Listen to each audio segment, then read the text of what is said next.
They call out to them for instantaneous reassurance. Chris remains silent, but instead feels the need to examine his wife's car before subtly sneaking through the internal garage door. He then disappears for 1 minute and 7 seconds before letting the neighbors and police officer inside. Only Chris will know what he carried out during that time period, but it's safe to assume that his curious behavior was not going unnoticed, made evident by the unsettled gaze of Nicole as he opens the door. Mind if I come in, Chris? There were multiple key moments captured from inside the house, which may not have been noticed immediately by the officer, but would have no doubt been gathered by forensics upon further investigation. The most overt peculiarity was Chris's interaction with his phone. The guise of his thumb movement would have given the impression he was texting someone, which would have seemed very peculiar, as the normal response would be to frantically call people rather than text given the circumstances. Hindsight gives us a clearer picture of Chris's introversion, which is that he was most likely using his phone to avoid eye contact and progressive dialogue with the officer. What time do you leave today? What time I leave there? No, here. Usually between 5:30 and 6. Alright. And was Shannon here then? Yes.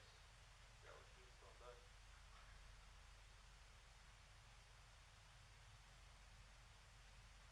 Does she usually watch the kids, or you have daycare watch them? Or? She usually watches the kids if they're not at school. Okay. You guys have any kind of issues? Marital issues, or? We're going through a separation. You are? And how's that going? It's going Civil for the most civil. part, or?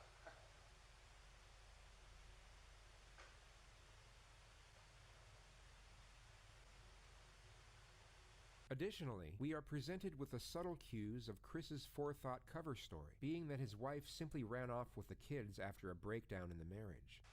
All the girls' blankies are gone. Their blankies they sleep with, they don't leave anywhere without them. Okay.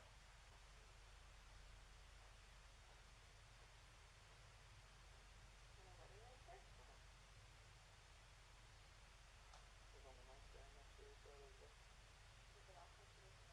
Picked up your clothes here. The rest of Chris's conduct could be analyzed and dissected in various ways, and it would be easy to pick at certain oddities in body language and link them with signs of guilt. Yet, without the hindsight we have now, his behavior could just as easily be linked with an innocent man who is understandably concerned and frantic over the disappearance of his family. His very conservant neighbor, however, had the perceptual advantage of knowing Chris on a semi-personal level, and could analyze his kinesics in a far more accurate manner than the police officer. You just want to go talk to him? I'm going to get his info real quick. No.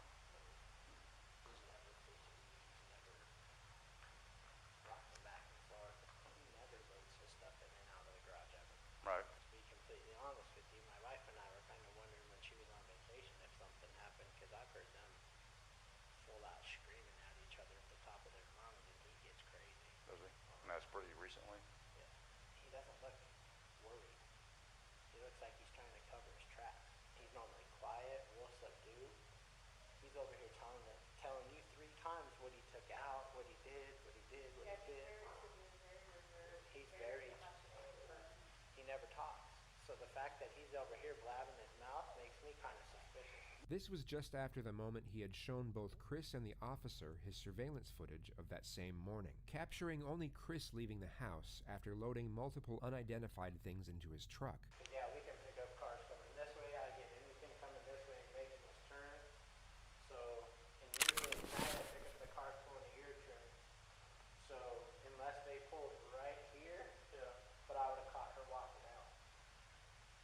Although not fully incriminating, as Shannon and the kids could have left through the back entrance, this was an extremely detrimental piece of evidence, and would have no doubt been extolled by forensics and made Chris an immediate prime suspect. The following day, Chris, for some bizarre reason, agreed to be interviewed by 2 separate news stations, where he came across as extremely unimpassioned and detached from the alarming nature of the situation. Like, when I got home yesterday, it was like a ghost town. Like, she wasn't here. Kids weren't here. I have no idea, like, where they went. Right now, you got K9 units, the sheriff's department. Everybody's, like, they're doing their best right now to figure out, like, if they can get a scent. If she wasn't here, like, where did she go?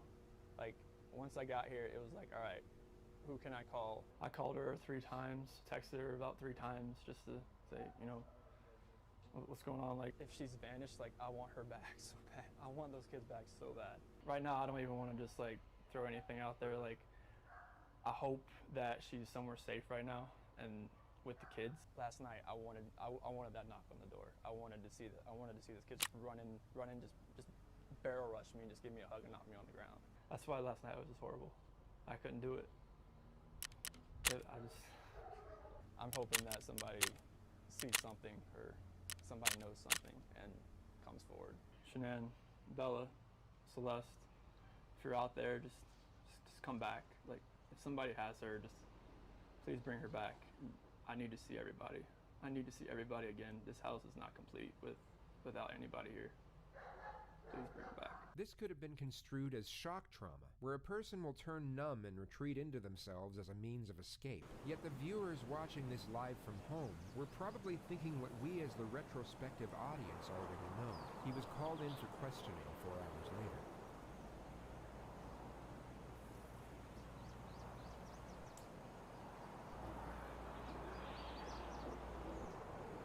Somebody saw something. Somebody knows where these kids are. And I keep saying, I'm sorry, kids.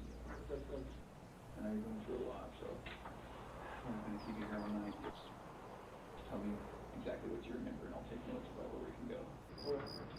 So this 1:48 a.m. Switch chairs. So they come knocking. One of the oldest and most commonly used techniques is for the interrogator to sit between the door and the suspect. This is for the purpose of heightening the feelings of isolation and dependence. It's an indirect subliminal message, letting Chris know that the only way out of that room is through the detective. It's an excellent tool for stripping away confidence, thus increasing the telling signs in body language when information is fabricated. 4 a.m. is when my line goes off for work. And so you just get dressed, brush my teeth, everything. I go upstairs. 4:15, that's when I get back, slide right in the bed next to her, and start having a conversation with her about it.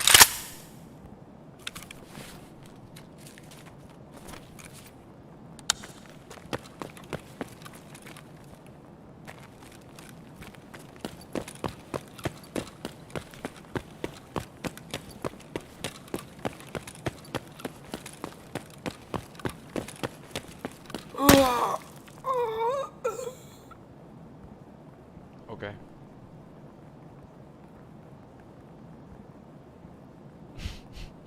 What the fuck, dude? This fucking guy is hanging out like this is what happens on Mondays now? Is that what day it is today? Please tell me that. Yeah, this is what happens on Mondays now. People just camp. This used to be a weekend thing. Oh my god, dude. I would have been more pissed off right there if that was a PMC run.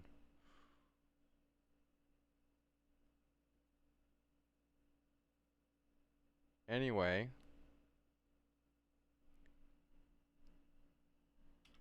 Having the house left for sale and talking about it, actually proceeding with the separation. Okay. And obviously it gets pretty emotional, like we're talking about, like we felt this disconnection was there, like falling out of love and trying to stay together, maybe just for the kids' sake, but we're realizing that doing like our homework, it's not, most of the time that's not going to work. Yeah.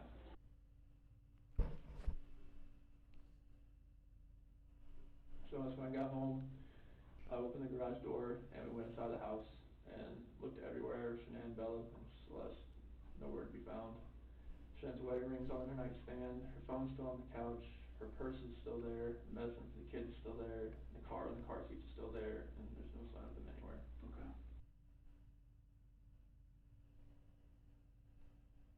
I was just hoping that, I left all the lights on in the house, I was hoping that I'd get a knock on the door, but Yeah, nothing. back. Yeah, but nothing happened. What do you think happens? At first, I really thought maybe she was just at somebody's house, just Yeah. decompressing. Just blowing off steam. Yeah, but after today, like with the onslaught of all the cars, all the police cars, all the news, all the canine units, making me lean the other direction about someone took her. Okay. But it's just, if someone took her, it would have to have been someone she knew. Because there's no sign of anything like being disturbed, broken. Mm-hmm. But like that's the way I'm leaning now. At first I thought for real she was just decompressing somewhere. I mean, I thought she was safe, even though everything in the house was left there. But now it's just after the day with the news crews and everything, it's just it feels more the other direction, and it's freaking me out.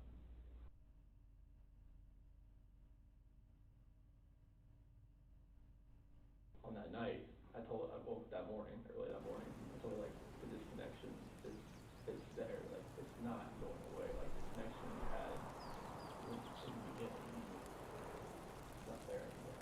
So I don't feel like the love we had is there anymore. It's just like I don't feel like I mean if we want to take care of the kids, I'm not sure if that's going to work. Like growing up what you think. Like having another baby during this relationship, you think it's going to work. With us being together or separation, I think is going to be the best possible route for us. And that's been like all the time and everything. It was very hard just to talk about that. But I needed to do it face to face. I needed to see her face, like while I did it. I couldn't like phone, whatever. I needed to be face to face and be able to see her and know that she was gonna be at least reciprocating that.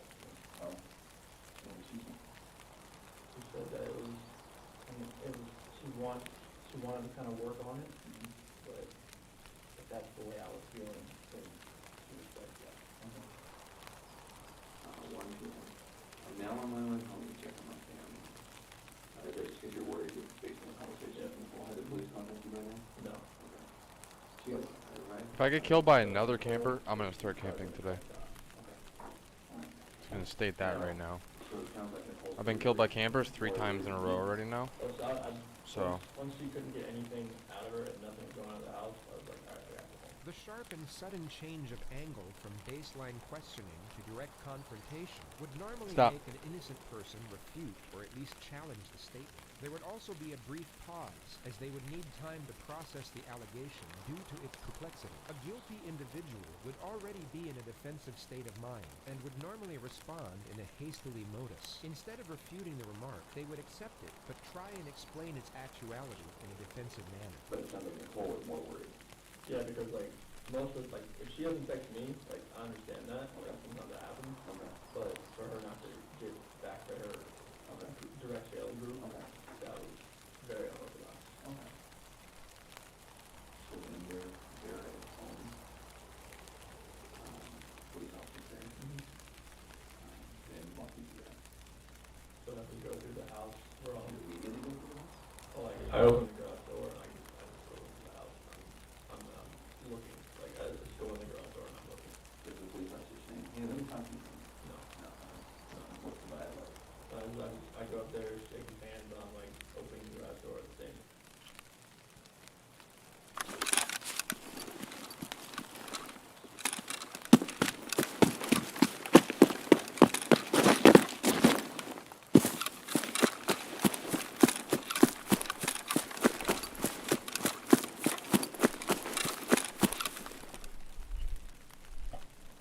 door, man. I have to keep closing this door so the air conditioning stays in one room and help cool the entire house in one shot. But my cat decided that it needs to be open every time I close it, so.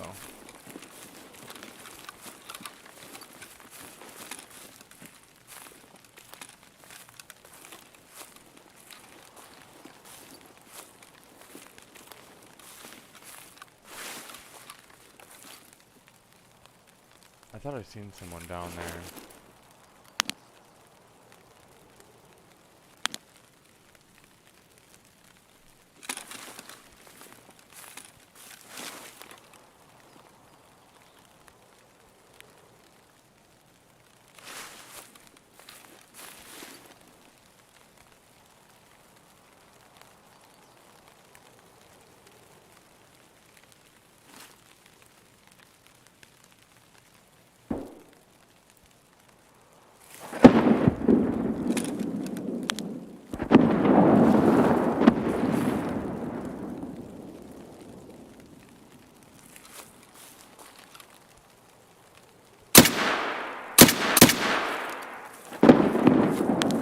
fucking move, man.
Fuck.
I see him.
I'm gonna die looting this guy.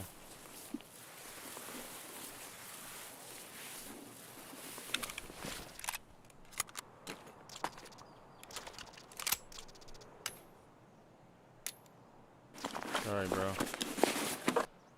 You didn't play that situation right at all.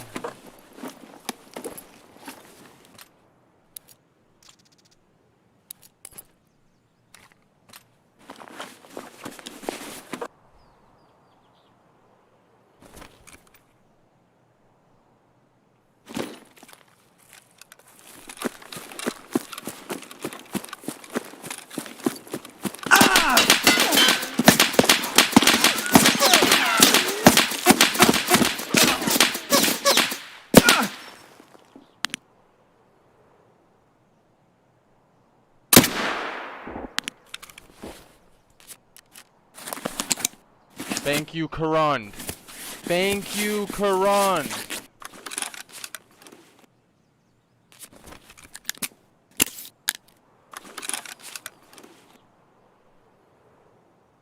He's probably mad, if I'm being honest. He's probably angry. I'd be mad if I was him, if I'm being honest too. I'd be really fucking mad, dude. Really, really mad. He hit me with so many fucking rounds, dude.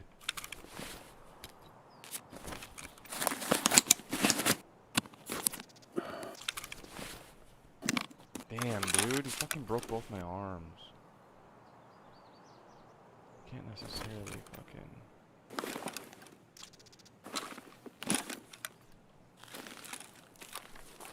He fucked my armor up. Bad.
Ah, shit. Why? That's stupid.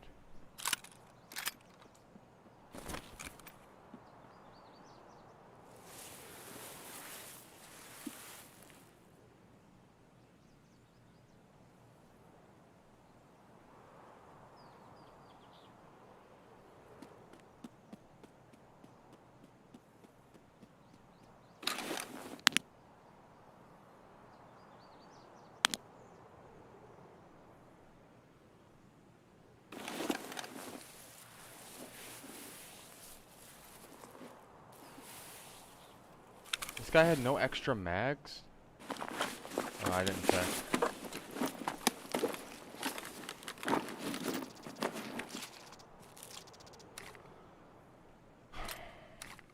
Oh wait, this is my mag. And so is this. This is his.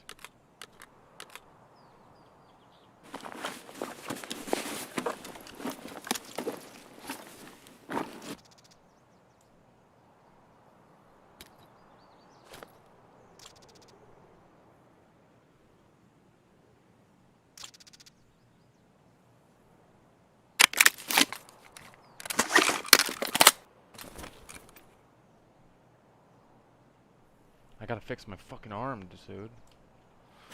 I have no armor on either. I'm literally rolling with no armor, basically.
My left arm's healing already, which is good.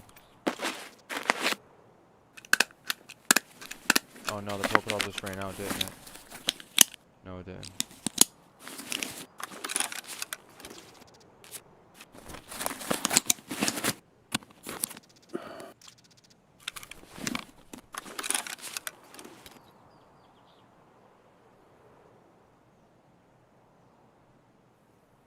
Might as well just let it go by itself at this point. I mean, it's like...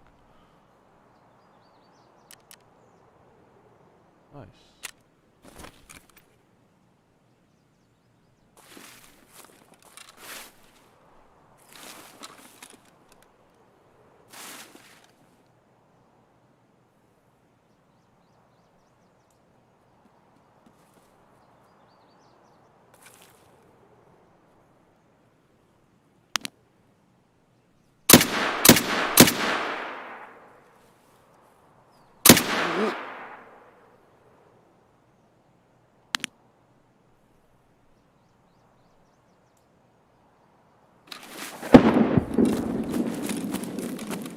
This is a crazy raid. Can we just agree on that one?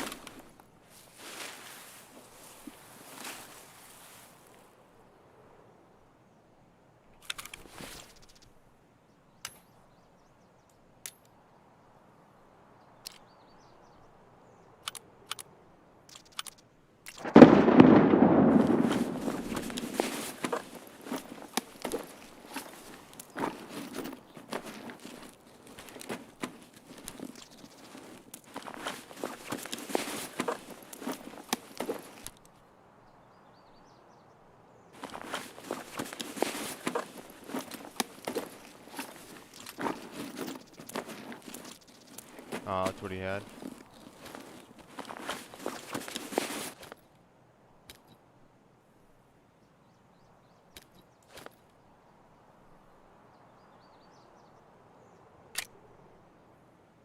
Luger.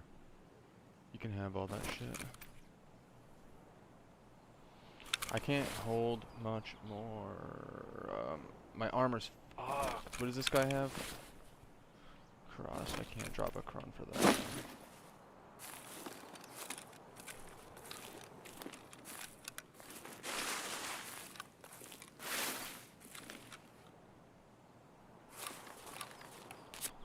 I don't think he looted this. I think he opened it, but he didn't loot it. There's no way he could have looted it. He just got here. Oh, he did.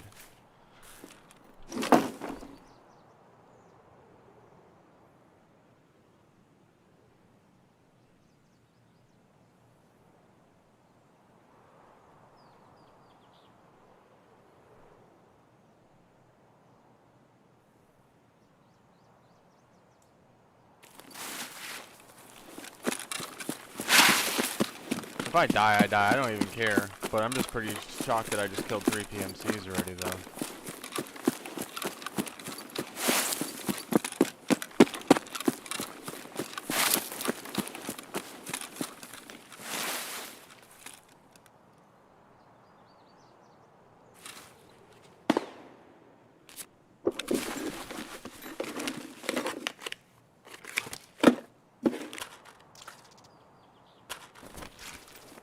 That's someone else coming my way, I think.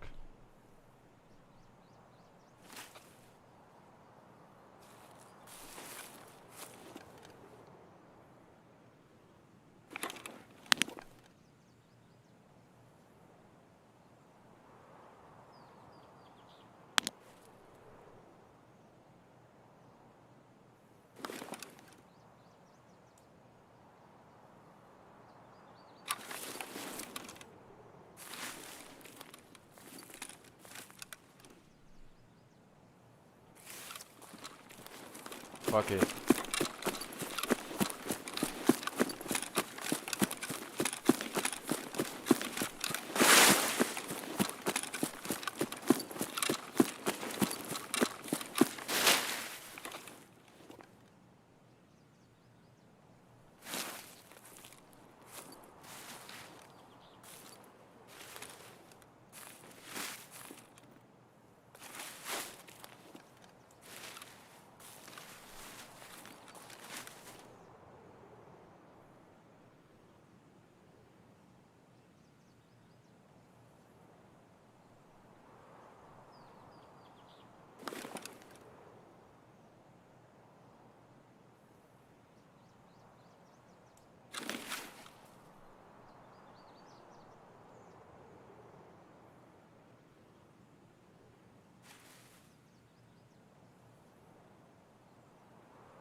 Okay. I was just verifying that there actually is no one. I heard that shot, and it might have been a guy crossing Emercom.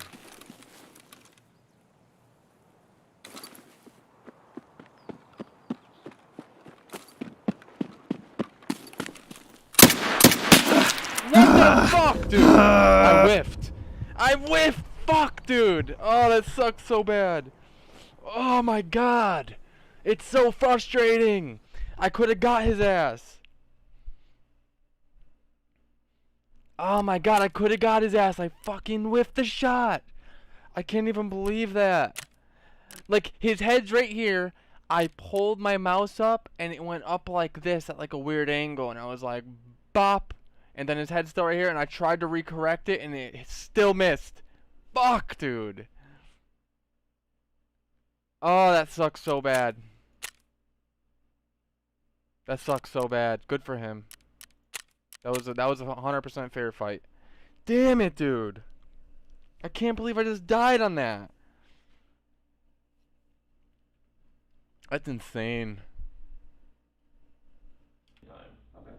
And then I go through, and then they're waiting at the front door. I go in, open that up, and then they come in.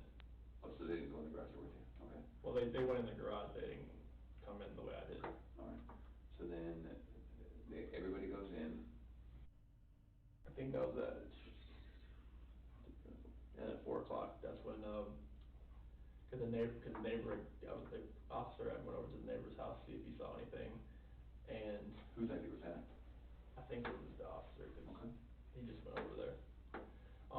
And then that's when the, neighbor called him back over to show him he had some stuff from the other night.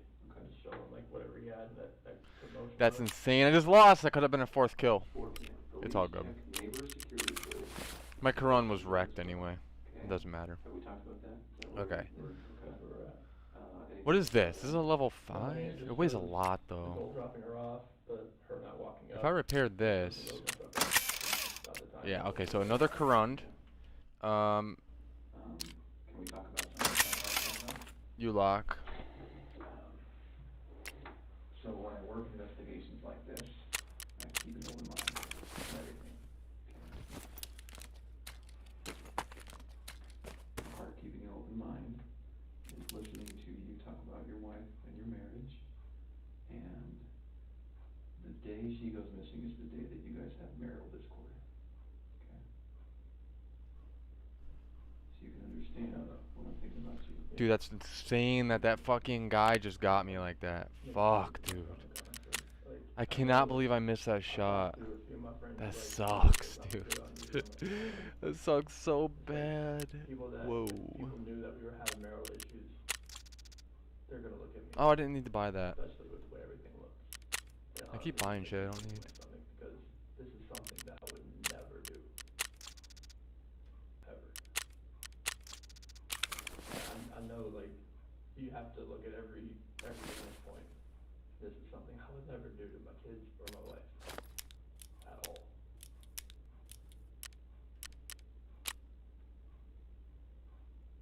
This is what is known as the pause technique. After the suspect answers a question, the interrogator will remain silent while maintaining eye contact. This physical demeanor gives off the subtle cue that he expects more information to be divulged and may already know more than the suspect realizes. A deceptive person will usually drop their eyes, change posture, or break the silence.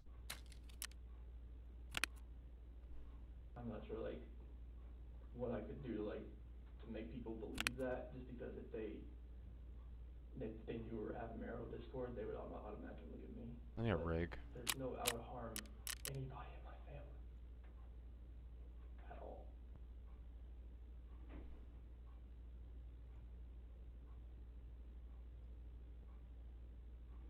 Why is this I so know we were much? having marital discord, and we had that conversation that morning, and then she goes, we have no idea where she is, or the kids. I promise you that I had nothing to do with anything.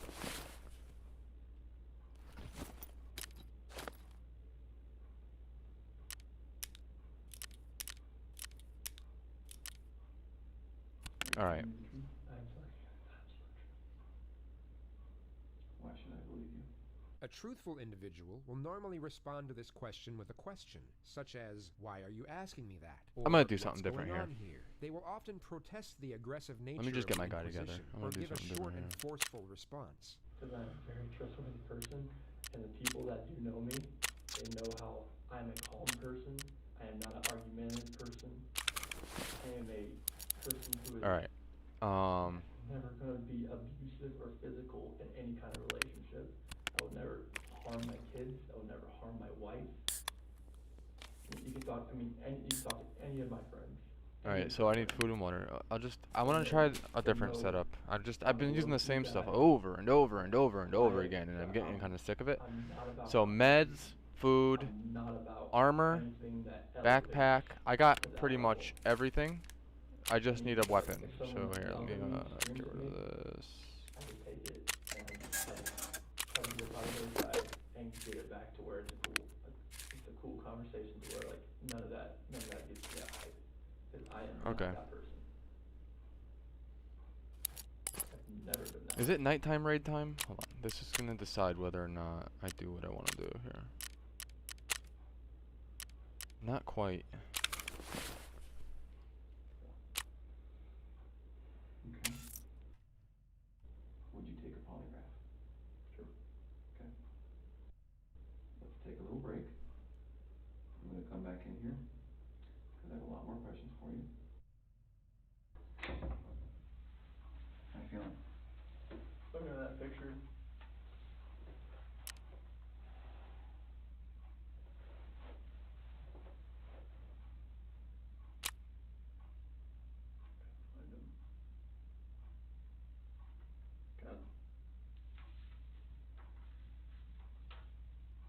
Right here. Right here. She's rampage. M1A EBR, whatever the fuck that means. 20 She's tapes. always the one that's just like, she's off. She's either go or sleep. She's always the one growling.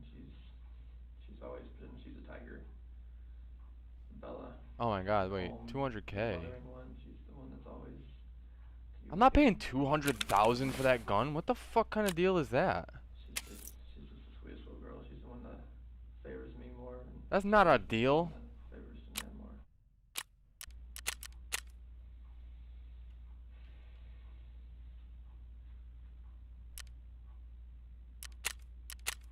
I have an M1A, but I don't want to use that one. Without what I'm trying to do I here. wore that dress. She just wore that dress not too long ago. Unbutton the back of it so I could get her pajamas on. She's like, "No, Daddy, button. I got button. I got button." I'm gonna love those spaghetti strap dresses. I'm gonna go with this one. Alright.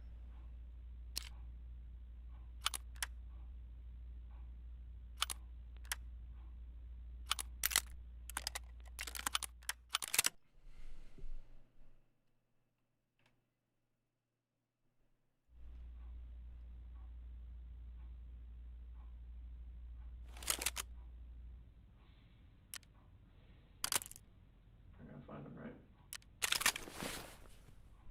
I need your help.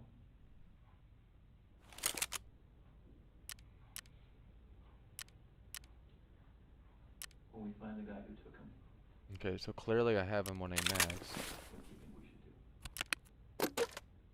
This is what is known One, as a behavior-provoking question. two, An innocent person will usually give what is known as a draconian response. three. They will immediately respond with the harshest sentence possible for the crime they are falsely being accused of committing. A deceptive individual will often give an equivocating response. This means that they will fragmentize and divert from the question to a certain degree as a means to avoid responding to the query in its entirety. They're gonna come home safe, correct? When you find the guy. When we find the guy, they're gonna come home.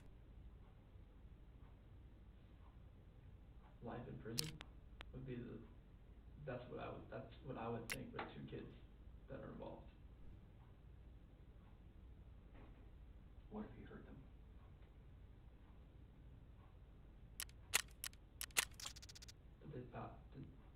I'm not sure if like that penalty is even used. Is it used in Colorado? I'm not even sure. What is? The death penalty. Wow, that's I expensive. mean, like if these kids are not alive, like, there's nothing you could do to I don't even know if cope this will with fit that, this gun. to make me I thought cope it was with okay. that, if those kids are not okay. I need a mount though. Okay, can we keep talking about some complicated things? Sure. Some things that are gonna make you uncomfortable? Yeah. Okay. You've done very good in talking to me about this really There's a hard mount that goes conversation you here, had. Okay, and very good. it's not That there. sometimes hard. And I understand why sometimes someone in your position says, doesn't wanna tell me about that. Cause please go help me find my kids, and you don't need to know about my marriage argument, okay? So I gotta say, you've done very good, and I need you to keep doing that. So I need to ask you about, your marriage and, Nice. infidelity. Okay. Okay, tell me about it. I have never cheated on my wife, Okay, and I fully suspect she has never done that to me. oh, okay. The interrogator was already aware that Chris was cheating on his wife with a woman by the name of Nicole Kessinger. He had handed over his phone earlier on this interview for what he thought was for the purpose of going through his and his wife's mutual contacts to look for potential suspects. Judging by Chris's bold-faced denial, it's safe to assume he deleted all of his correspondence with Nicole beforehand. Yet he was most likely unaware that the FBI have programs that can recover every single piece of digital exchange sent from a device, even long after it's deleted. Highly trained investigator over here, right? I see pictures of you from a few years ago, Mm-hmm. and I see you standing before me now. Okay, you guys are really good. Okay, you can imagine you guys Let's try that. are cheating or want to cheat, that's what happens. Yes. So tell me about it. I did not cheat on my wife. Okay. What do I do to help you walk out of this room and not look like the person who's responsible? You have to trust me. I had nothing to do with this act of like evil cruelty, whatever has happened here. Because my love for these two girls and my wife, like, I don't want anything to happen to them. I've never wanted anything to happen to them. No matter if me and my wife separate or not, or divorce or anything, I never wish harm on anybody, or a human being in general. Like, I'm gonna take the Ash 12 in seeing that next. picture, so. like, I need them. I want them just to run through that front door and just grab me, or just just tackle me, knock me to the floor, just bust my head. I don't care. The amount of love I have for my family is exponential, and it's never gonna die. And I want them back. Okay. I have to have them back.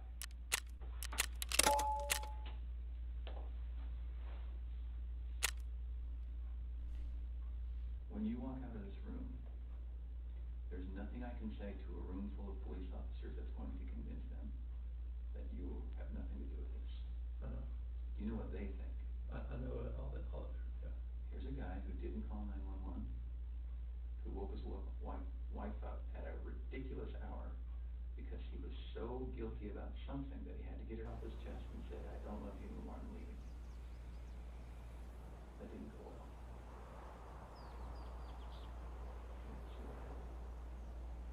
She told me she wanted me to wake her up before I left.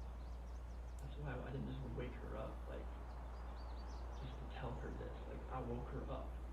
That's what she wanted to do, and we talked. Like, usually at 4 a.m. I wake up, I go down and work out.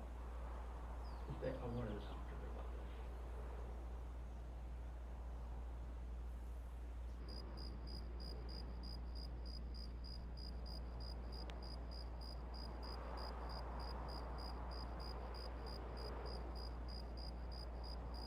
I love these girls. I love these girls so much. And this picture right here, Celeste and Bella, those are my life. I helped make those kids. There's nothing in my life that means more to me than these kids. Nothing. Kids, that's your life. That's your lifeline. That's everything. Like, you make kids, they come first before anything. Kids, spouse, family. That's what it's always been.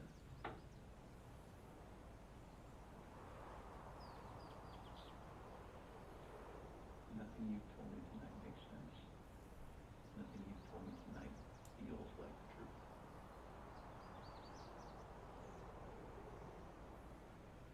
Can we start over? Sure.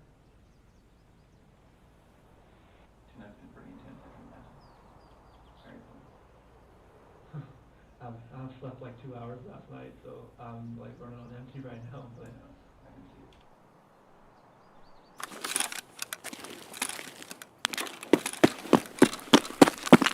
it.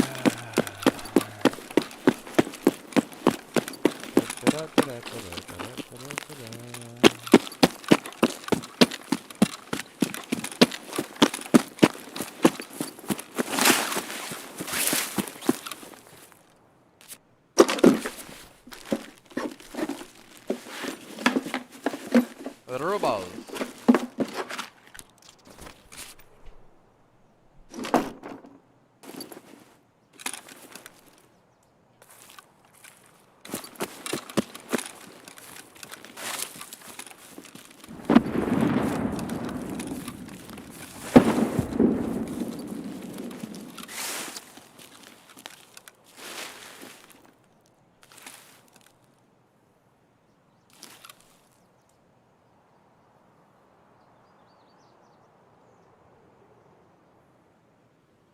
Damn, dude. This raid's gonna be weird.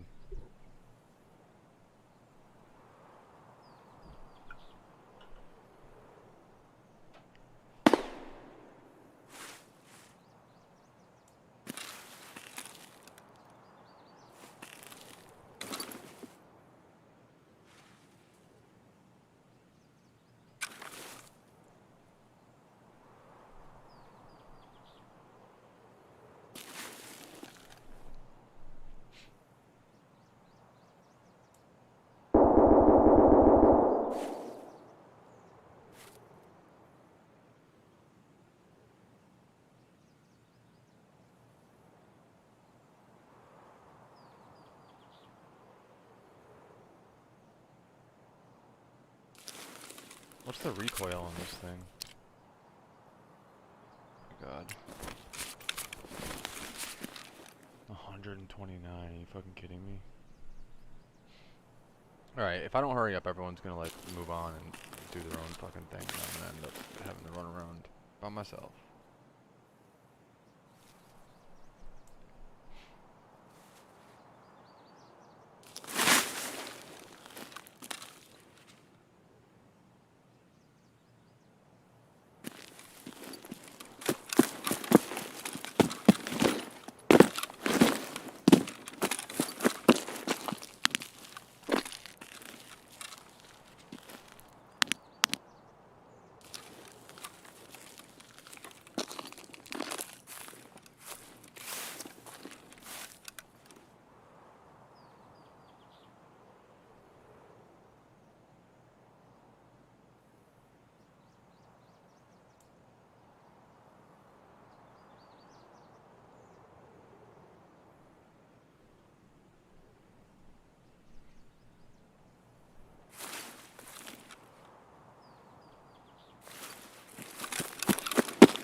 I didn't even look. I'm just running.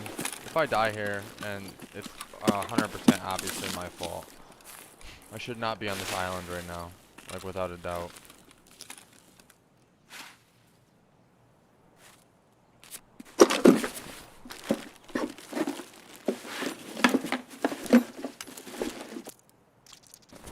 M61s. Good find.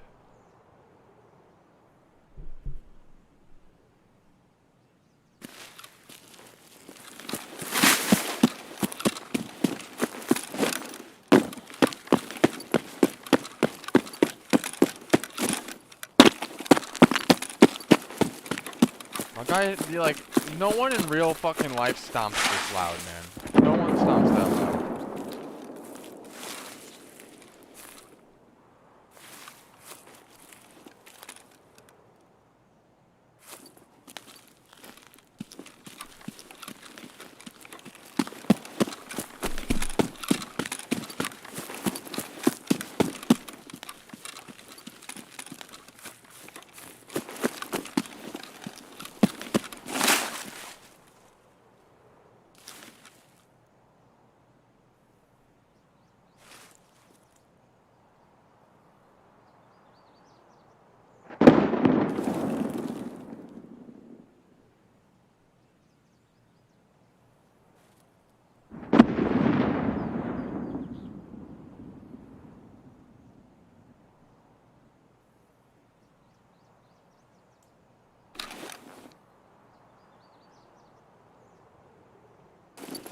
think I hear something over there, but I can't fucking tell.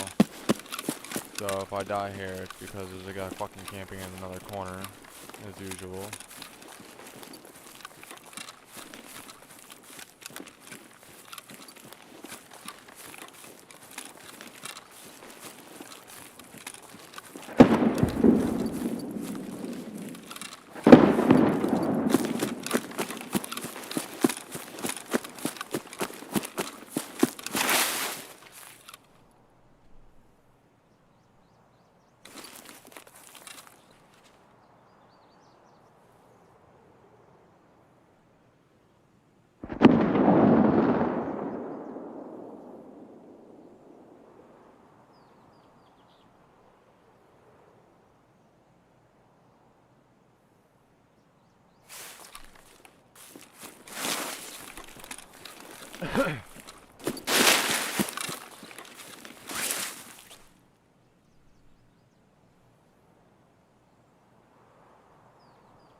Someone hit everything.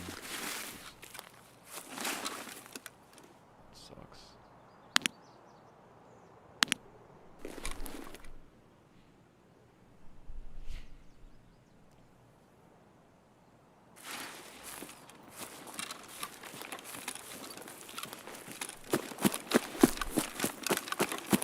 No, I'll never understand this game. One raid, there's 4 PMCs fucking shooting at me at once, all different teams. Next raid, nothing.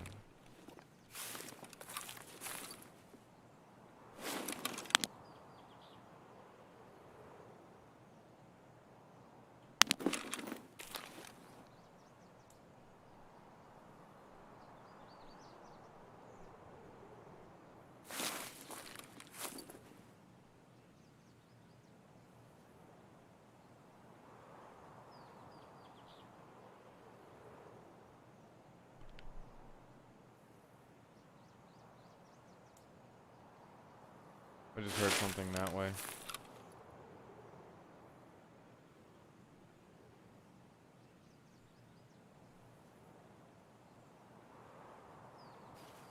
They seem to be going...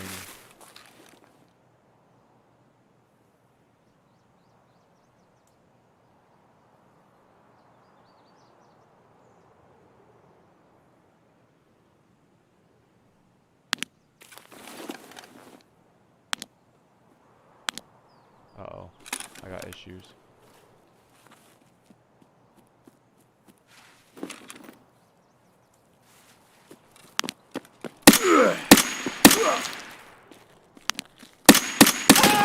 What the fuck, dude? How many fucking bullets? Those are M61s! Are you shitting me right now? So why don't we do this? I'm sure you don't mind if we What fucking bullets is he shooting me with?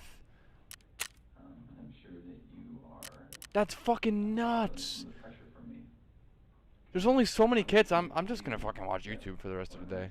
This fucking I can't get kills. And I want to commit to you that there is going to come a time when you're going to feel this pressure from other people. I'm not the How many fucking times you gotta shoot the guy? possibility of something. Fucking. Like another FBI I just forgot to heal my guy. I fat fingered the mouse. Everyone. Okay. Everyone, Chris. Okay. The interrogator is clearly He's running around. Dude, I hit him twice with M61s, and he continues to sprint. Number one. possible for the looming polygraph test that approaches the following day. Tonight when you go home, one of two things is going to happen. You're going to pass out because you're so tired, okay? And that's probably not going to be what happens. Your head's going to go racing, okay? So tonight when you lay down and your head starts racing, there's going to be things that come to your mind, okay? This always happens, always. It's very natural. You're going to say, I wonder why he asked me that, okay? You're going to say, screw him, how dare he accuse me, okay? You're going to say, I wonder if they've thought of this, okay? And then you're going to say, I should have told him something, or this or that, okay? Those are the most common things. When those thoughts come to your head, I want you to call me. That's fucking insane that that guy just fucking turned around and one-shotted me. Have a good day. He didn't have good gear anyway, but fucking still, holy shit, dude. What do I gotta do to get it killed these days? I'm gonna go in with like some dumb shit. I'm not even gonna go in with like any here. I'll go in with an MP7. I could not give two shits about this gun. Seriously, I don't care about this gun whatsoever. So I'll go in with this gun. Does it have a laser on it? Yeah, it does. Okay, so I'll go in with that. Let's go in, let's bring this.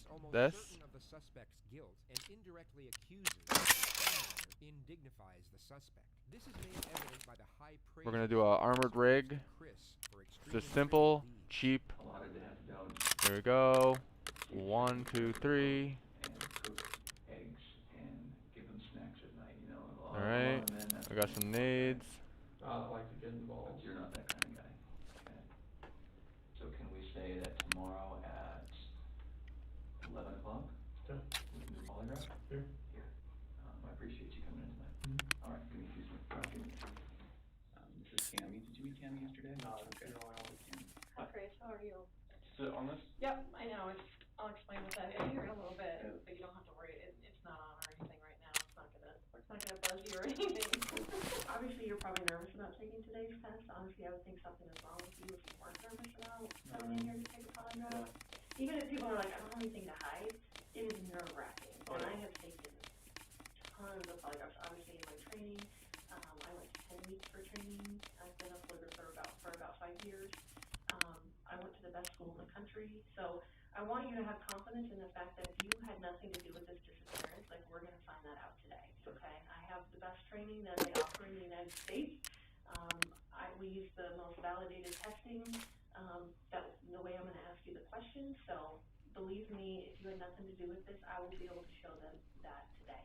This is psychological pressure disguised as reassurance. It's not a routine procedure during the pre-test phase. That's insane that I didn't kill that guy.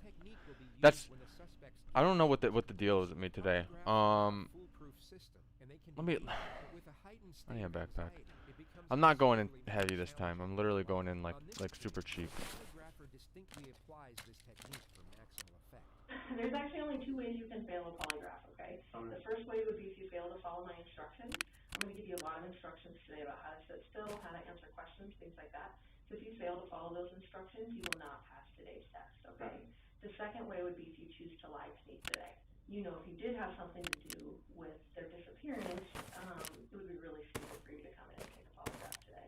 Exactly. Right? Like, it would be really dumb. Like, you should not be here right now sitting in this chair if you had anything to do with Shanann and those little girls' disappearance, okay? But yeah, everything flourished from there. Like in 2011, I proposed to her over in Ocean Isle Beach. And as she was sitting there crying with a little picture notice, and she recorded it. It was an amazing day just to see that. And then she left. I was there. Like, she had a midwife for this one, so like they actually had me like, "Oh, you can stand here and like, you know, catch her." And like, but Celeste came out like so fast that like I barely had a chance to go like this, and they moved me out of the way because she just like came out. The polygrapher will also obtain the examinee's version of the facts regarding the specific issues under investigation. Like, I was just hoping that I would. I'll keep the PK on it. I'm literally going in cheap as fuck right now, not bringing anything that's worth anything, because for some reason I'm missing my shots. I'm not hitting my shots. So it is what it is. I'm just not Tarkov mood today, I guess.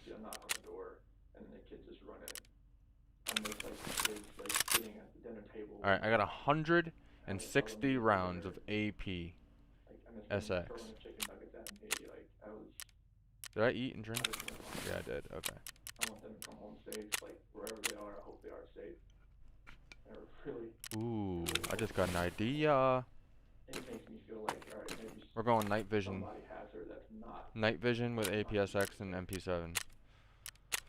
Or something terrible has happened.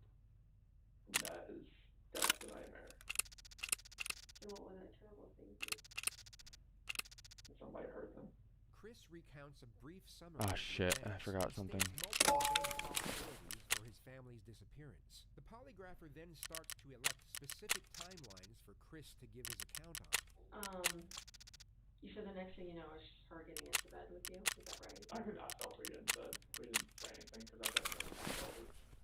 Okay. Do you know if she was on her phone or like how any of that works? I don't think she was on her phone. Was she mad at all? I mean, crying like she was, crying like I was. I mean, yeah, I mean, she was upset. Alright, But let's go. I mean, it comes with. This ought to be that kind of interesting. conversation. In the next moments, you will see another subterfuge of psychological pressure, this time disguised as routine questioning procedure. It's a vastly open-ended question relevant to the crimes under suspicion. These types of questions are common knowledge and easily clarified by the innocent, while the guilty will in most cases have severe difficulty in responding. I know it's totally awful to think about, but what are ways, because I need to make sure that you know what I'm talking about, what are ways that you can make someone disappear?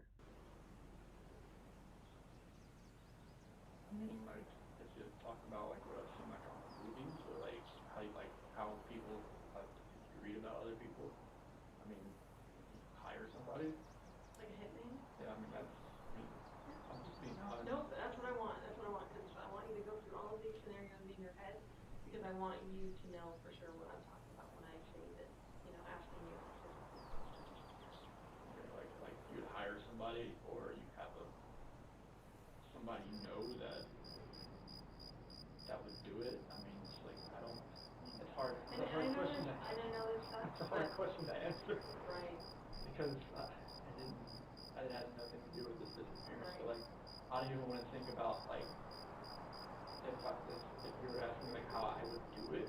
Like No, anyone. Like how would anyone cause someone else's disappearance? I mean, you would. You could cause someone's disappearance by murdering them. Yes. Do you agree with that? Yes. So what different physical ways could you cause someone's disappearance through murder? You could stab someone, right? Someone, shoot someone, hit them with a blunt object. I mean,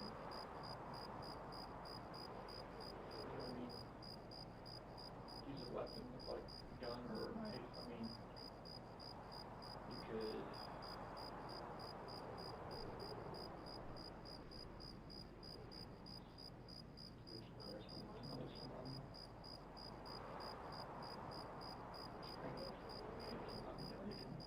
All that kind of things. I mean, it's hard to even think about that kind of stuff right now. You could strangle someone, you could drown someone, Yeah. shock someone to death, you could burn someone alive. What are the ways?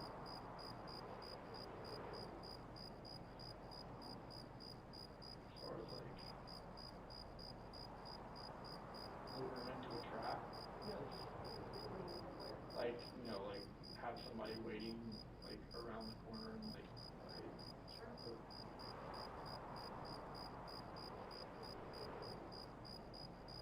They're in a coma. Sure. So if I ask you that question on this test, Chris, are you gonna have an issue with that? About you Like physically going causing through someone every to single one of disappear? those. Yeah, like that would be a way you could cause someone to disappear.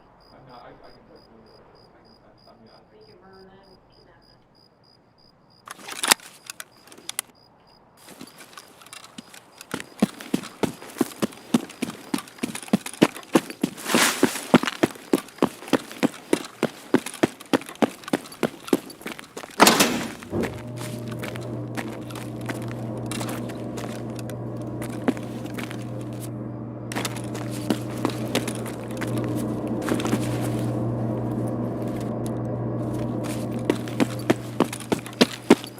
Did I hear someone already? There's no fucking way. I heard someone.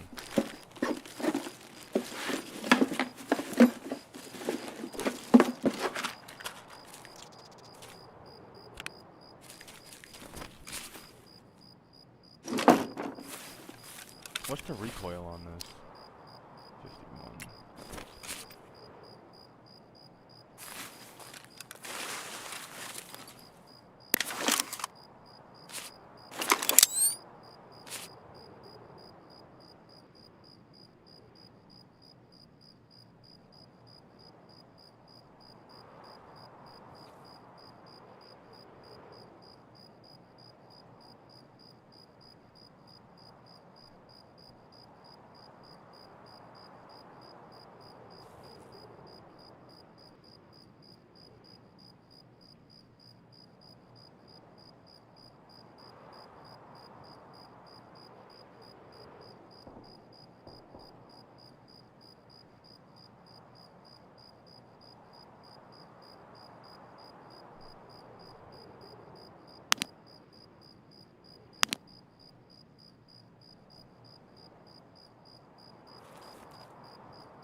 This is a little sketchy.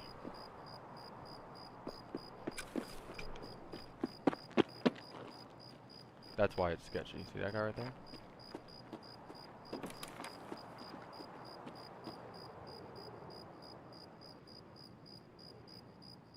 There's more than one.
The fuck out of here, dude. It doesn't work like that.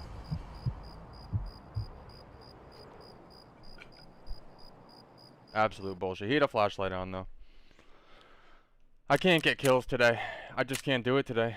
I don't know. I've lost I don't know how many kits in a row at this point, and I just can't get a fucking kill today. This is like raids and raids and raids stacked in a row now, to where I've just got one-shotted by people. Yeah. As far as trying to conceal them. Yeah. Right? So that no one can find them. Yes. Because at this point, she's gone. So when I ask you the question on the test, I'm not asking you about guilt. I'm not asking you about, did you make her feel so horrible that she ended up leaving? I'm saying that you were the one that physically caused her to disappear. Okay. Either by murder, kidnapping, you know, all of those other things that we went through, okay? You want me to list all those? Like No. Okay. You're just gonna say no to that question. Okay. But when I ask you if you physically caused Shanann's disappearance, your answer should be what? No. Right. So do you have any issues with that at all, and No. have any question about what I would mean when I was No, would be that's asking total. that Like question? I just like going through all those that that's a lot to really think about. Right. But Like that's, trying to figure out like I might just do a different map or something at this point. bathroom break. We've been in here quite a while. You're gonna be taking what's called a directed lie polygraph. So what that means is there are gonna be questions on the test where I want you to lie. I know it seems kind of weird, but you're gonna know which questions these are, and they're gonna be easy to answer. They're all gonna start with before 2018. The directed lie test has 3 types of questions. Known truth questions. These are easy questions to answer, such as, are you sitting down? Or, are you wearing shoes? They serve 2 purposes. The first purpose is to provide a baseline reading for when the subject is telling the truth, and should elicit very little bodily responses. The second purpose is to disconnect the examinee's thought patterns between each question as a means for resetting their cerebration for a more accurate I should have just pushed the fucking guy. I don't know why I just sat there waiting for him to do whatever the fuck he was doing. Chris. Whenever she says, before 2018, at the start of a question, Chris will know he is purposely supposed to lie. Each of these questions are deliberately constructed that all answers will be responded with no. Relevant questions. These relate specifically to the crime being investigated, and the examinee will know that they are supposed to respond truthfully. A guilty subject will show a much stronger reaction to the relevant questions than to the control questions. I guess I'll use one of these. Relying on both of them. This is due to the immediate threat posed by the relevant questions. So I'm gonna say before 2018, did you ever lose your temper with someone you cared about? And you're gonna say no. Because you're telling a Lie. Awesome.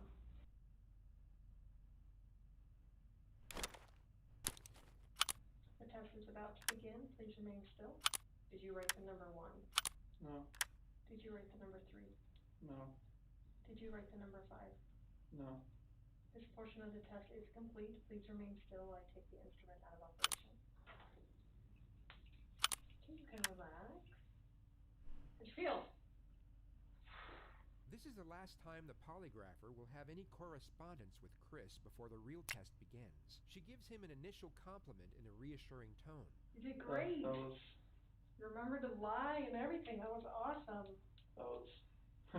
This momentary boost in his confidence is then abruptly ripped away as he receives the following information. So, you obviously are a really bad liar. Have people told you that before? Like, the second you tell a lie, like, they can tell, like, on your face that... Because the second you lied to the number 3, like, I don't know if you heard me clicking, but I, like, turned down the sensitivity because you were starting to go off the page. So that is what I need to see as a polygrapher, because that tells me that you know it's wrong to tell a lie, and you're actually having a significant reaction when you lie. So that is awesome. So thank you for being a horrible liar. No, that's a good thing. That's a good thing. We don't want to be good liars. So thank you for being a horrible liar. And that just shows me that, you know, obviously on the test when they're asking, you know, significant stuff about your wife, if you're lying to that, it's going to be even 10 times more amplified. So I appreciate that. I appreciate that very much, more than you know. So that was awesome. And the coolest thing about this is right now, there's only one person in this room that knows what the truth is. And in about 5 minutes, there's going to be 2 of us. So that's the coolest part, okay? And then I can go share that with them out there. Okay? All right, you ready? Let's do it. The test is about to begin. Please remain still.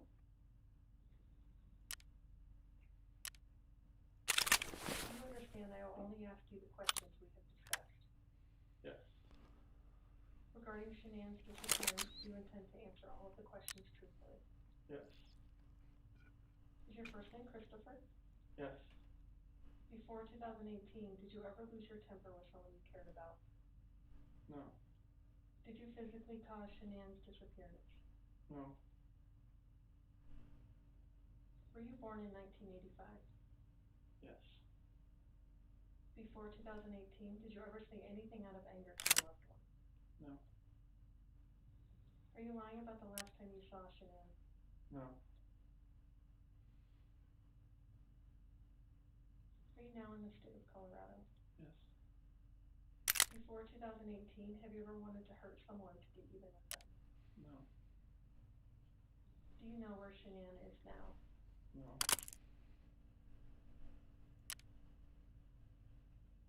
This portion of the test is complete. Please remain still while I take the instrument out of operation. All right, how'd you feel? Same with all of it? I think it was the same to everything. For ya. I'll be right back. Okay.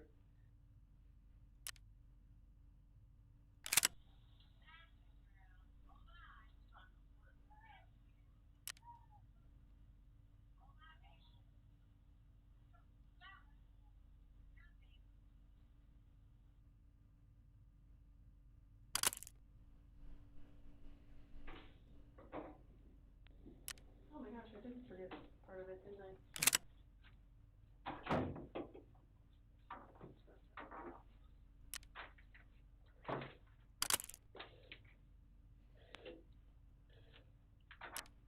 So I brought Graham in here because we want to talk to you about the results, okay? Okay.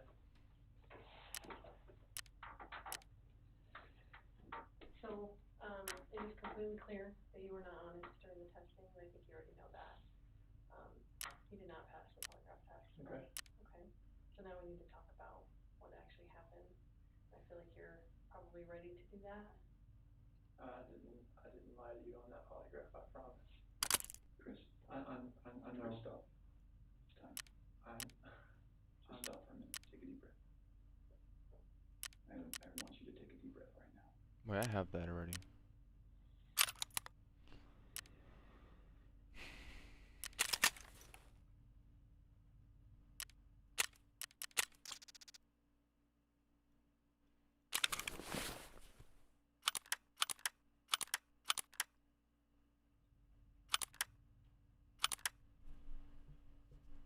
I didn't lie to you on that polygraph, I promise. Chris, I know.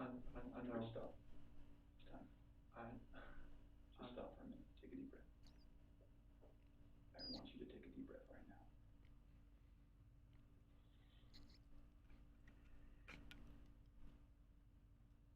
there's a reason you feel sick to your stomach. And when people hold stuff inside, it makes you physically ill. And I can just tell on your face, I could tell from the second you walked in that you were wanting to just come clean and just be done with this. This is a technique known as social exchange, an interpersonal persuasion strategy in which the interrogator provides the suspect with a psychological reward in return for the information they need. In this case, she's trying to convince Chris that the alleviation of mental weight is a worthy trade for a confession. She does this in a manner that protects his self-esteem by giving him appreciative reinforcements. And I appreciate that because you knew sitting down in that chair that you weren't going to pass Need that. today. And you knew I was going to find out because I told you that. And then you continued to stay knowing that you could, at the end, say, you know what? I just need to get this off my chest. Everything that I told you, I did not lie on this polygraph. I don't know how much I could tell you right now. Like, I did not. And it's not even an option right now because you did not pass the polygraph. So I know you were being deceptive. So that's not even an issue right now. The issue right now is what happened to Shanann, Bella, and Celeste.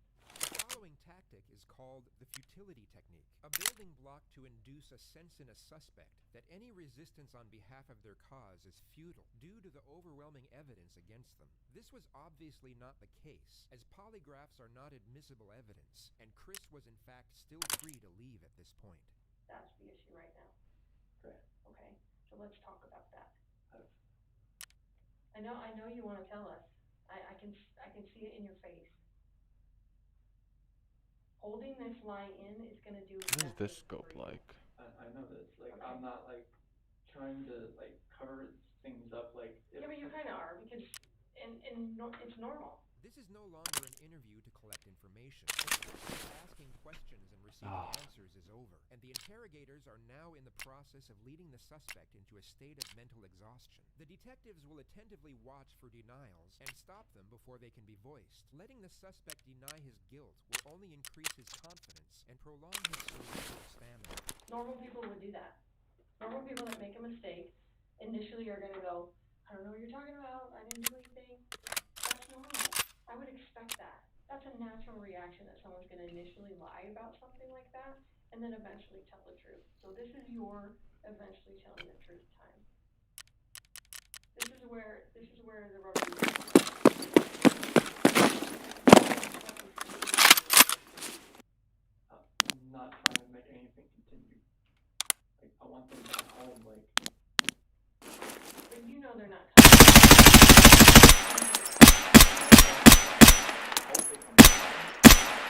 But you know they're coming. I'm confused. And here's what we're confused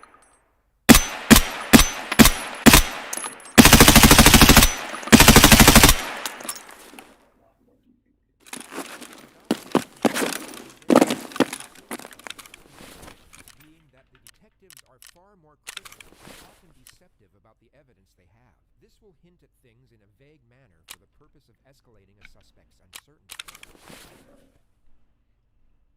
I don't know where they're at.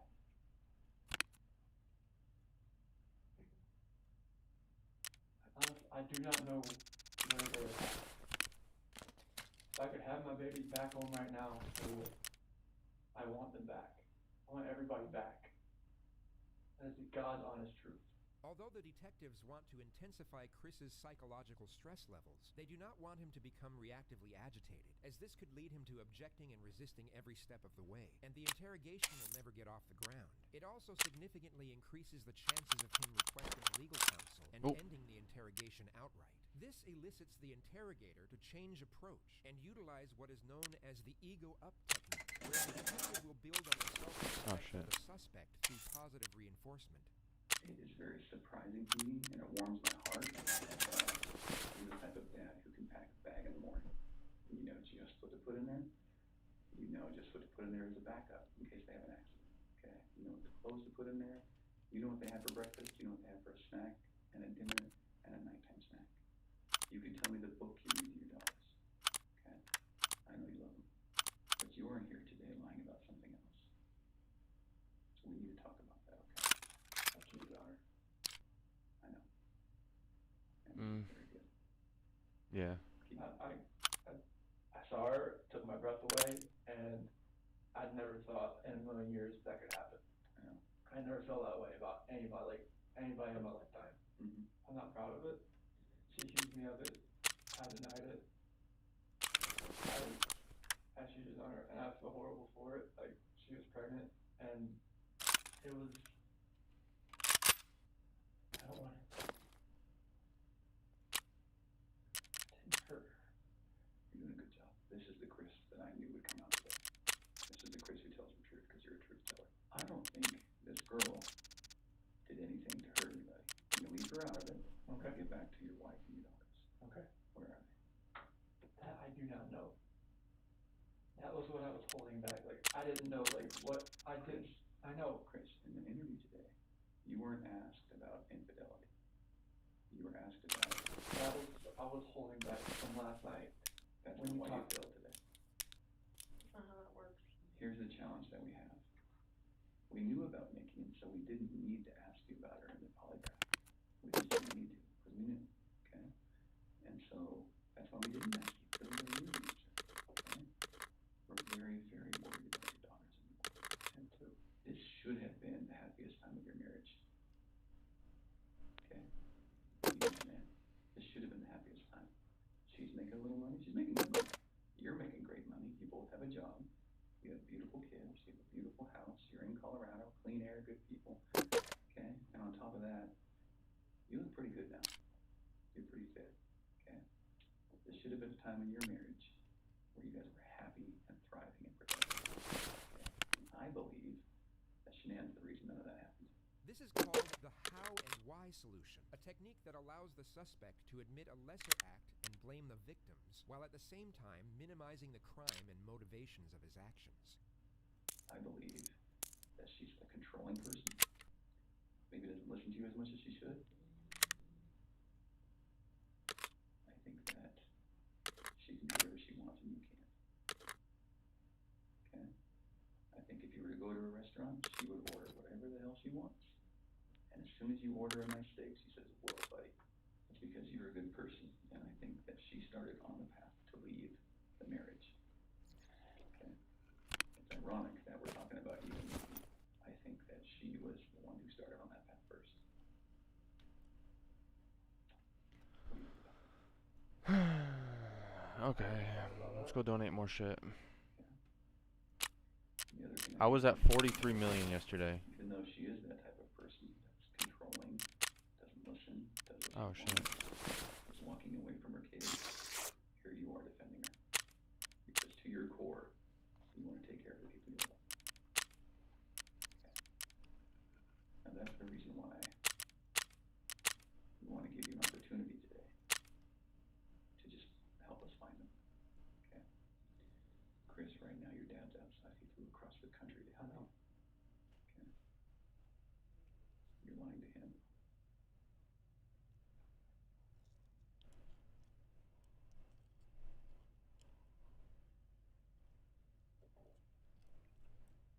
You're lied to everyone you talk to. They all bought it. You need to focus I want to find them. I've told you over and over, I want to find everyone. Can you understand that some of this just doesn't make sense to me? How is it possible that a woman and two kids are just completely gone off the face of the earth? Honestly, I have nothing on my hands that I did nothing to those kids or her to make them vanish. As the interrogation goes on, the constant and relentless psychological pressure essentially puts Chris at the edge of his ability to function properly. It's a slow and methodical process of breaking down his resistance while maintaining a balance of pugnacious and reassuring psychological techniques. I just find it hard that you talk about having this emotional, conversation with Shanann.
someone over there. They probably hear me. I don't have contacts on, so I can't really tell how close they are.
I heard someone over there.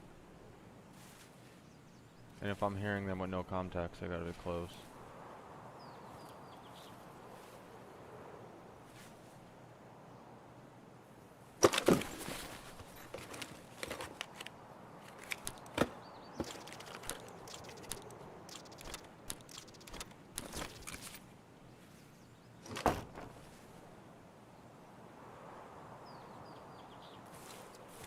There's someone right over there. I'm gonna die right here.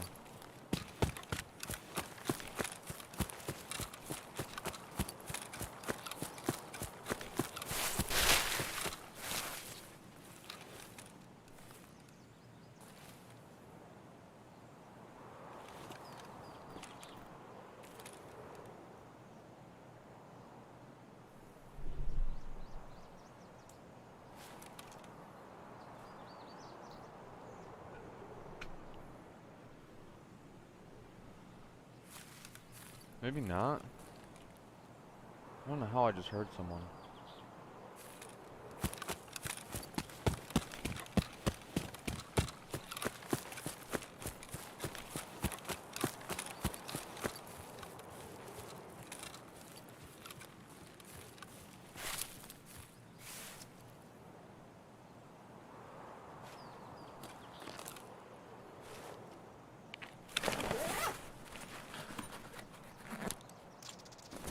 What is soap worth? I never grab it.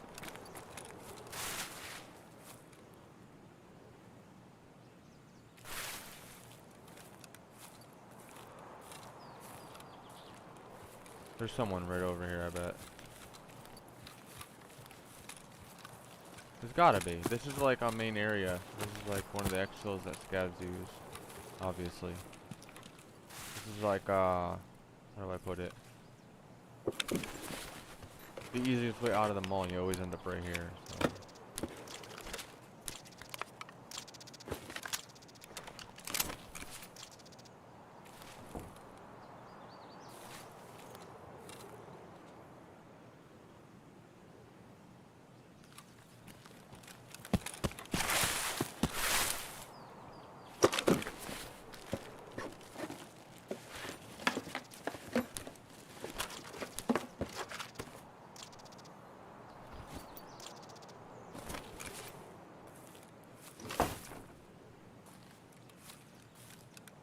I guess I'll just try to get out with this shit. This is like crazy. I gotta start grinding for money now.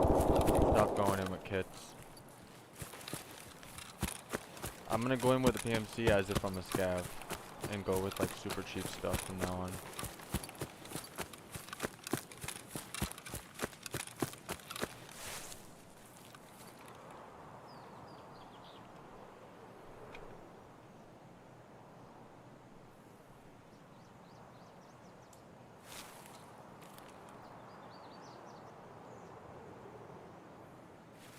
I think I'm gonna die right here.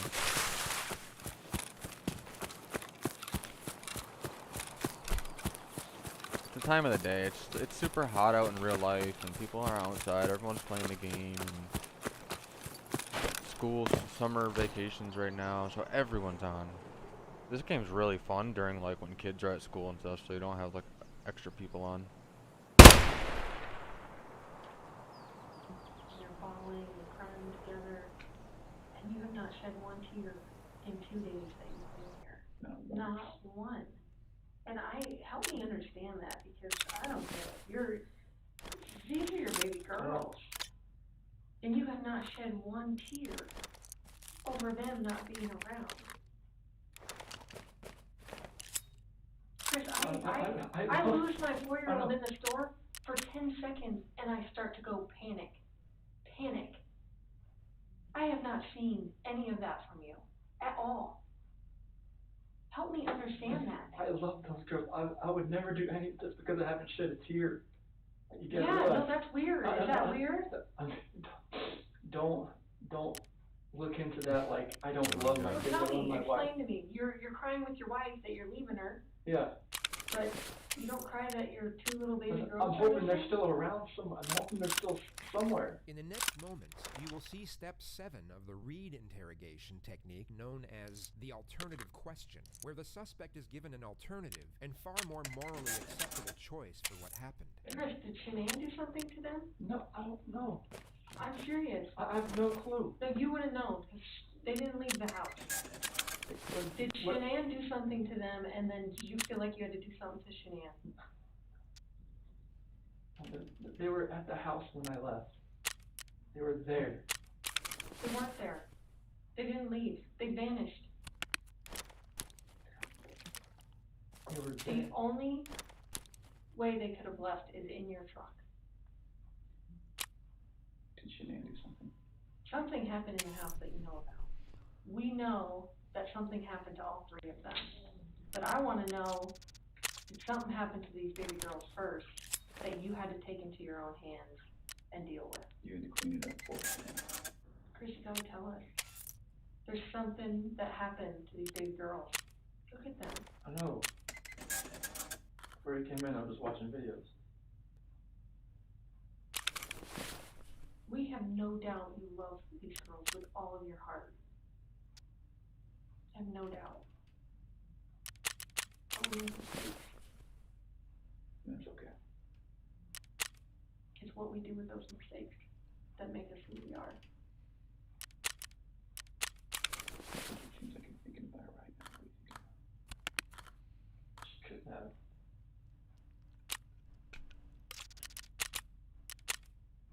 I feel like you cleaned up for her. I feel like that's the type of guy that you are.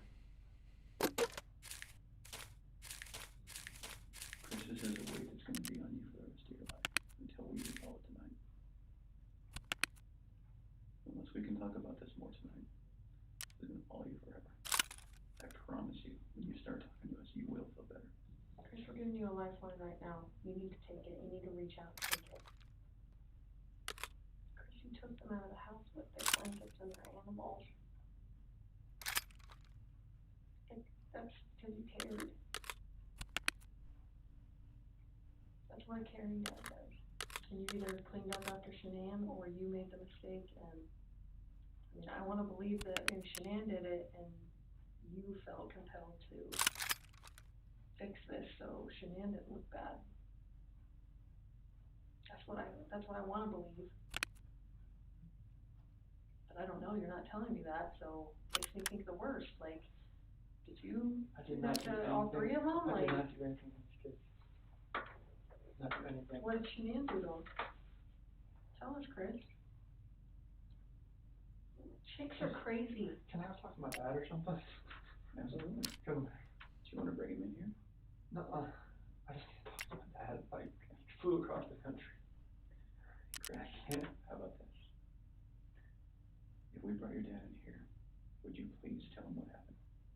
And you need to realize that your dad is not going to stop loving you no matter what you tell him. You are his child. And he will not stop loving you. Never. Ever. And this is not the last chapter in anyone's story. At all. Okay.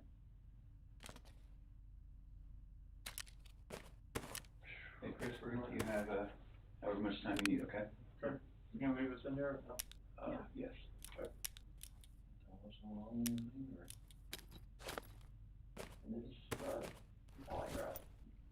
Failed it. Failed it. Yeah, cause there's too much emotions. it's, Anything else you want to tell me? What's going on? What happened? when we had that conversation that morning, it was emotional and told her about separation and everything like that. Mm-hmm.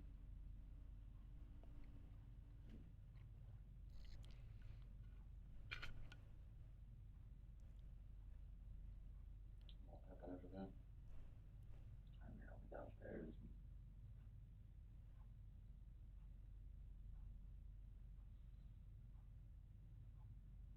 I want to protect her. I want to protect her.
Less than 10 seconds after the mention of the word lawyer, the detectives re-enter the room and immediately reinforce Chris with non-verbal empathic communication. They immediately divert Chris's attention from the well-informed advice of his father to their own appreciative reception of his contemporary admittance. Chris, help us not feel like this is okay.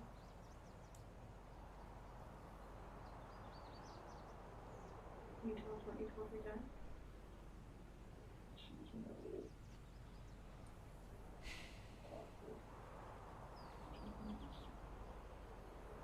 out. And I left with her. She's cool.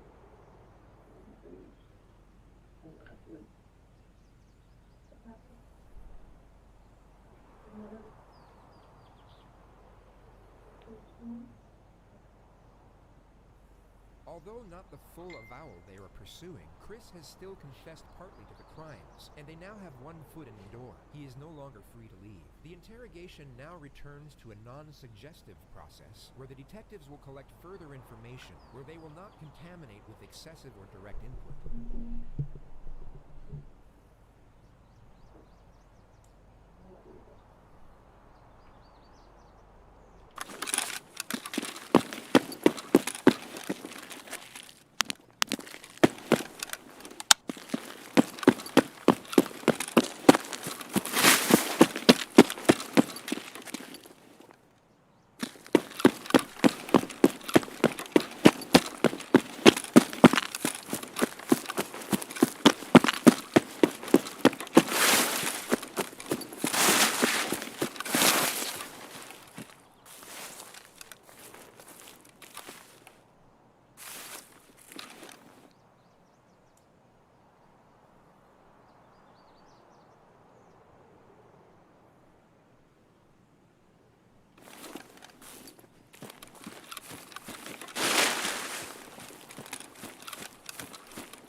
Сложать бы, конечно, вообще не помешало бы.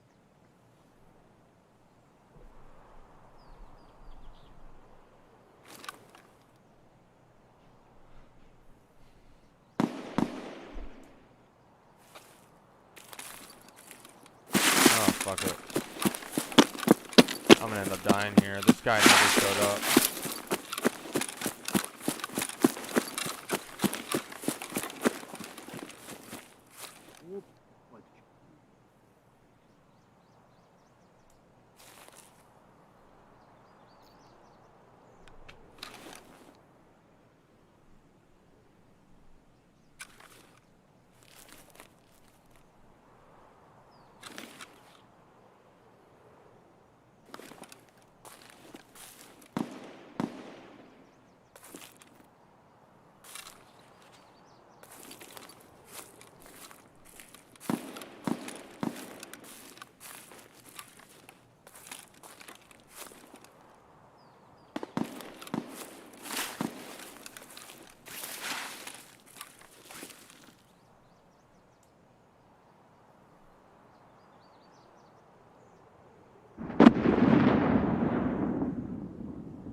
There's a guy to my left.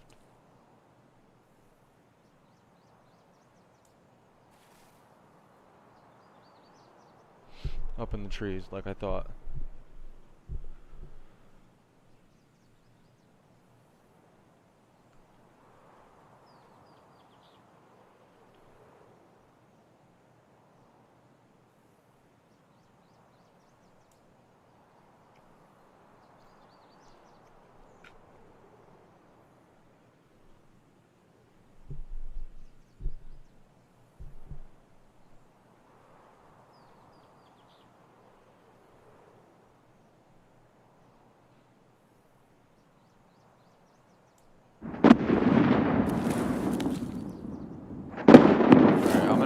1-4. I'm probably gonna die here though, because I have a feeling there's a sniper over there.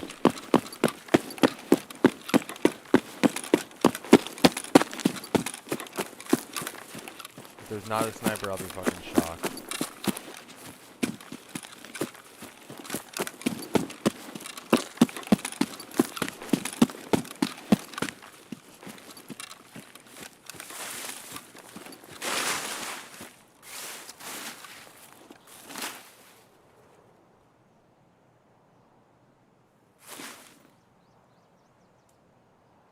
Nice, I see a guy.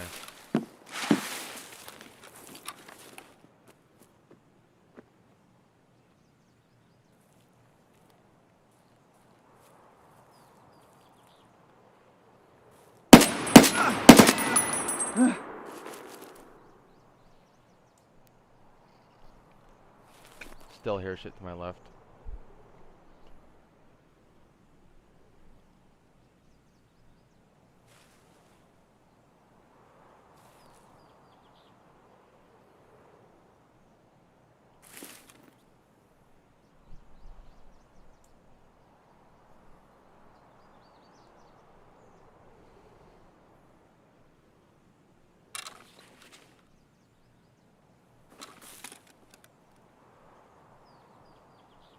Well, I brought a stupid kit, so I'm just gonna, you know what? Fuck it.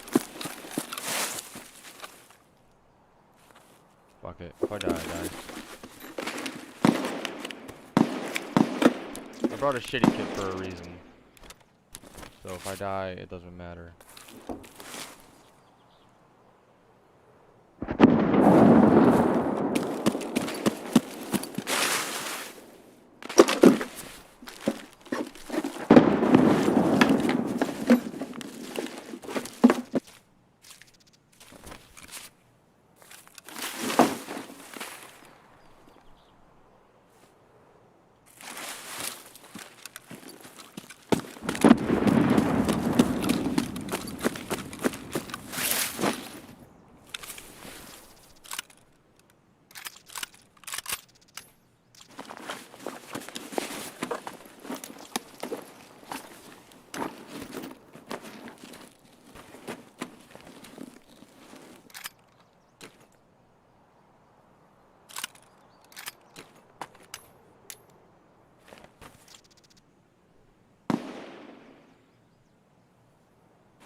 Yikes.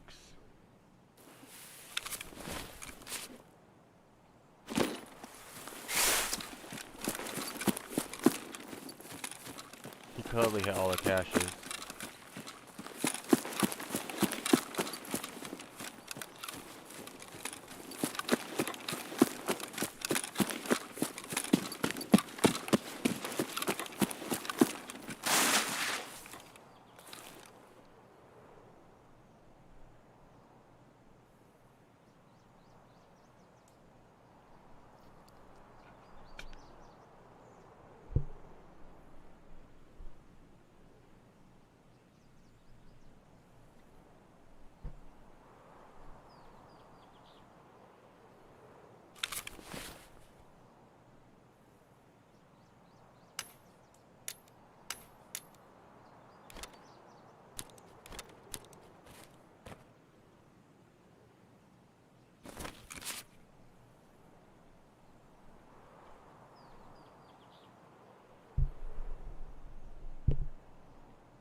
Well, I'll just get moving. If I die, I die.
Sounded like there was a guy in the tower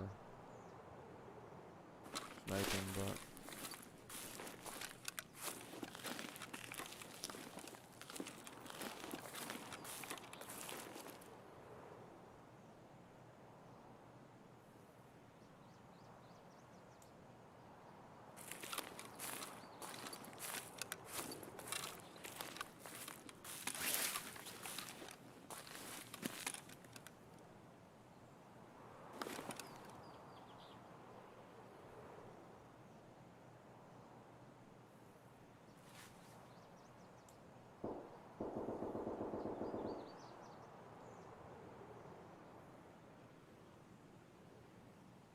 I didn't even check what armor that guy was wearing, to be honest. Must have been a rig.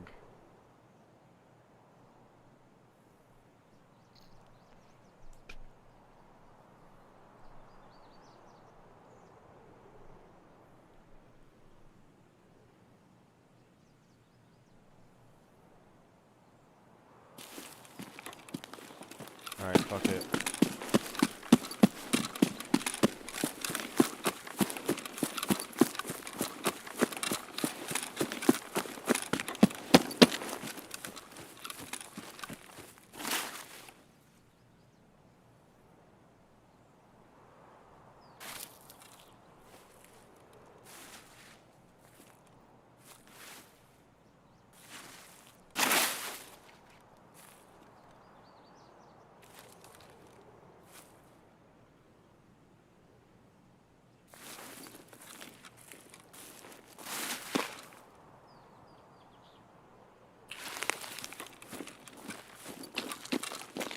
I've died in such, like, stupid, sketchy ways the past few raids that I'm, like, scared to just run now.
I could have killed that guy.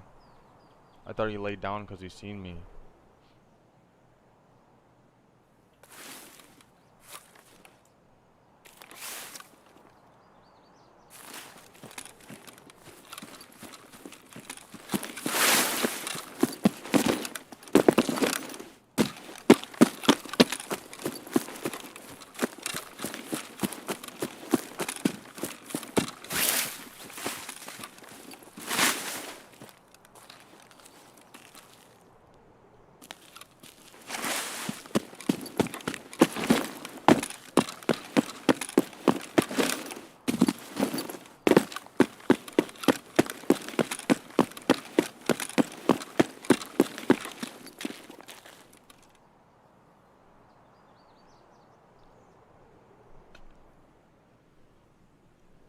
I literally thought the guy seen me, and then he just ran right by.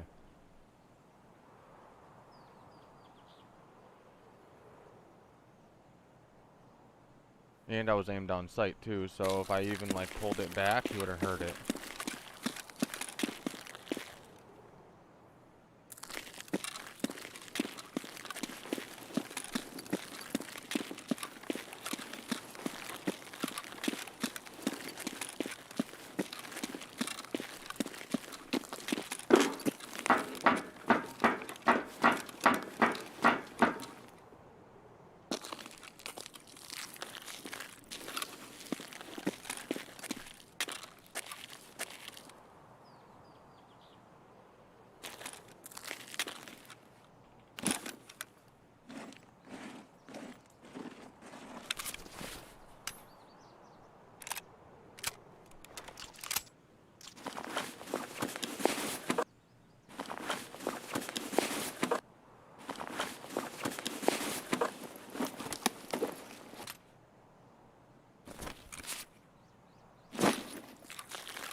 a guy up here, guaranteed. I'm either gonna die or kill someone before I get off this highway.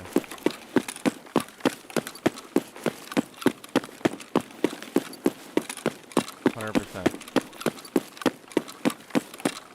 Ooh.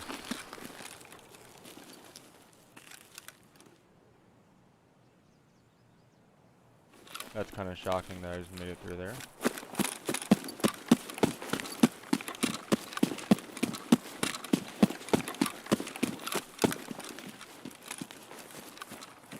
Nope. My greed starting to kick in right there. Like, I'll just check the cash. Can't be greedy.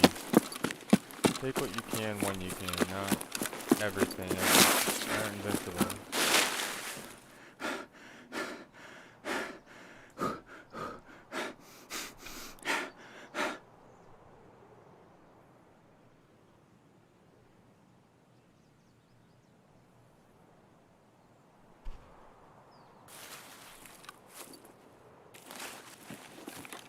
Not invincible.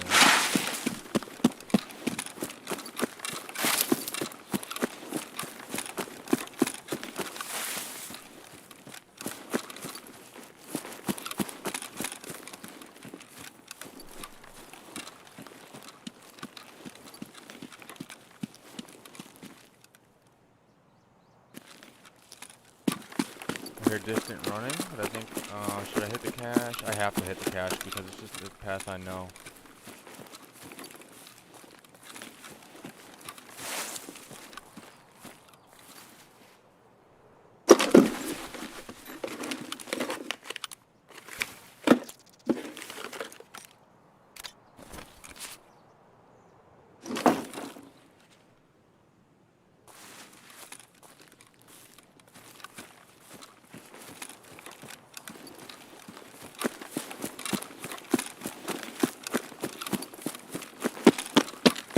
I hate running across the whole map with someone's gear, though.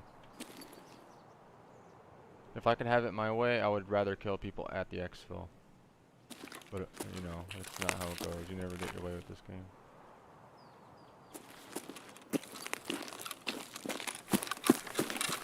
Is there an exfil camper, though? That's the real question. I should have popped the morphine.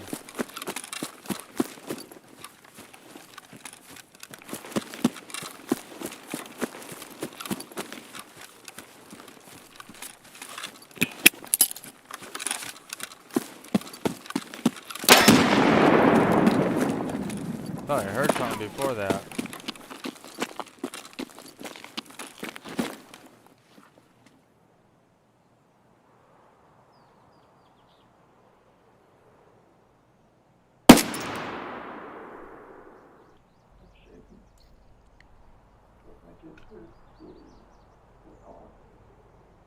Horrible for what I did.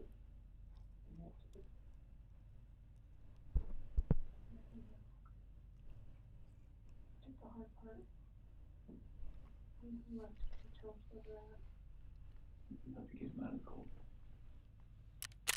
That first location I went to that day. I don't know what to do. I know. I didn't know what to fucking do. Like none of this made sense. Why would she hit my fucking girls? I'm sorry. I know. I know you are. I know you came in today to do the right thing. Where'd you put him? Put him out there. In the truck. Did Shanann fight back at all? When you did that? The rage that I had after seeing that night. Not much. I didn't know what else to do. I know, so tell me what you did. I know. I didn't know what else to do. I was so scared. I know. It's like, no, I just did this, and I just did that. What do I do? Right. You were in a tough spot. I mean, what can you do, right? Your body just kind of takes over and...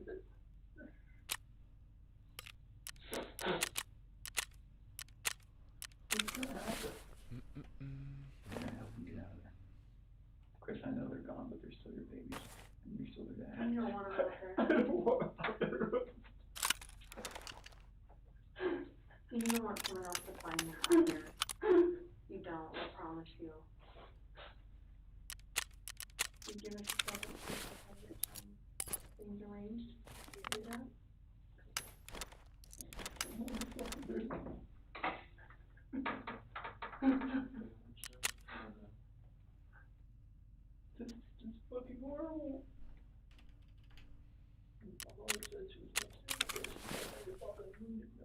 really weird that could happen.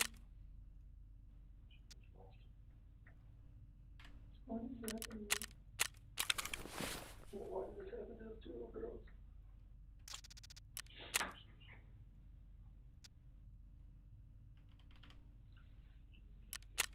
Wow.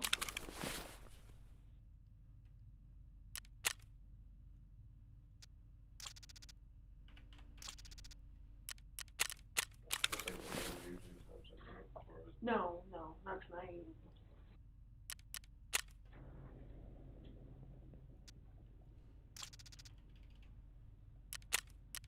Where about the Shanann and the girls? The S for Shanann, okay. And where are the girls at? In these? So how did you dig this out? I'm assuming it's under dirt. How did you dig that? So it sounds like, I mean, it feels like to me, now we know pretty well how to go get them. Is there anything else we need to know?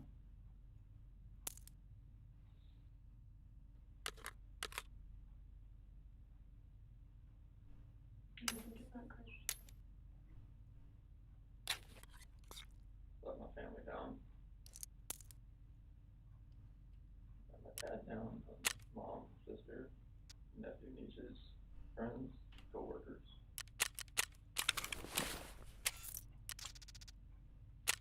Can I ask you another tough question? Can you put it all on the table? When you see Shanann choking, strangling Celeste, and you get her off of Celeste, did you think about calling an ambulance? I see you laying there blue and limp. I've never seen something like that in my life. And she just like lay over, like nothing was moving at all. No gasp of breath. So it was totally just blue. After the baseline information of Chris's version of events is gathered, he is now locked into an alibi and timeline of affairs that forensics will subsequently examine and dissect in ways so they can use it against him. The tone of the interrogation then reverts back from information gathering to a confrontational nature. So Chris, you've been in this job for a long time. I know. I know a lot about psychology and as far as like what people are thinking. Most parents will never even want to fathom that their kid is dead. Even if their kid's stiff, blue in bed, I mean stiff like been dead all night, they still call an ambulance to see if someone can revive their child. And when the ambulance gets there and they're like, gosh, their kid's been dead all night, like there's nothing we can do. And the parents like, why are you not doing something? What are you talking about? So that's what we're used to. So that's why I want you to explain to me like what was going on in your head and The rage that I felt for what she did, that just took over. I would hate for Shanann to get a bad rap. She didn't have anything to do with it. You know, it's not fair. It's not fair. There is no technical term for this approach, yet it's a clear attempt by the detective to interconnect to the suspect's sense of morality, which is always under the assumption that they have any. And those bad stuff is like when you were talking bad stuff is happening. So you want to speak the truth. That is the truth. So you're good with the public knowing that Shanann killed her daughters? I did not hurt these girls. Are you okay with the public knowing that Shanann? Yes, because I did not hurt these girls. Chris, I'm not sure I believe you. Are you sure Shanann didn't catch you in Celeste? No, my God, no. Don't get mad, but what it looks like is that you found a new life, and the only way to get that new life was to get rid of the old life. And I think that you killed these girls before their mom came home, and then killed Shanann. And that's what we're kind of left, that's what we have to believe, because it just doesn't make sense. I mean, to her point, if I walked in and my kid was decapitated, I'd call an ambulance, right? So Knowing there's no hope. it just doesn't make sense. It just doesn't add up. So either you're this monster He said, I just want this young, hot girlfriend, so I'm gonna kill everyone and hope it works out, or something. So, I think we're very, very close to the truth, but not quite there yet. So if you're not that monster. I'm not a monster. So what's gonna happen when their cause of death comes back to you? Or the girl's not going to, okay? You sure? I'm 100% positive it's not gonna come back to me. And what happens when a coroner looks and says, sees your fingerprints on their neck? Not gonna be my fingerprints, okay. What's it gonna be? It's gonna be shenanigans. Why take their bodies out of the house and bury them? I was scared. I didn't know what else to do. Okay. Nothing was gonna, I didn't know what to do. Yeah. I honestly didn't know what to do. Scared of what? Scared of what everything was gonna look like. My 2 babies were gone, and I just did that to my wife. And I was the only one left in the house. What do you expect is gonna happen? Yeah. It did look bad, right? It looked, I mean, this was a nightmare. Yeah. Okay.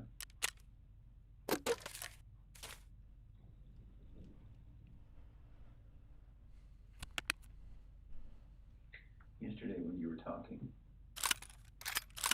and again, this is before we kind of got to this moment today, you mentioned that, you were talking, you said, I don't know where they are, and then you said something along the lines of, whatever happened to them, this act of pure evil. What does that mean? Is this the evil that I saw when I walked behind Shenanigans? I saw the CC. And I felt evil before I did the Shenanigans. Okay.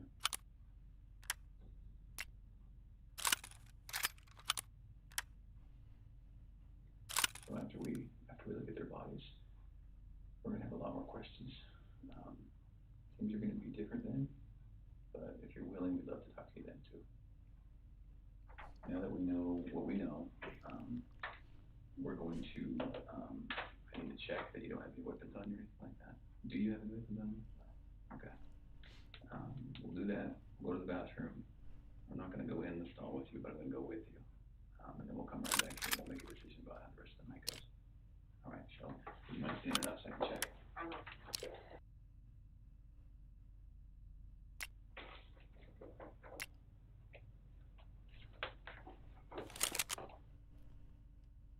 This interrogation was a true testimony of how mental fatigue can restructure an individual's cognitive rationale. Chris maintained his innocence even after the failed polygraph, and if he had kept that stance, he would have walked out of that police department as a free man for at least another night. Yet, after a prolonged state of isolation, anxiety, and fear, coupled with the cerebral influencing tactics of the interrogators, the alleviation of getting out of that situation was in that moment perceived as enough of a luxury to exchange his freedom for it. Chris, go and stand up for me. Yo, what's up, dude? I'm gonna have you face that wall. Lift up your hands.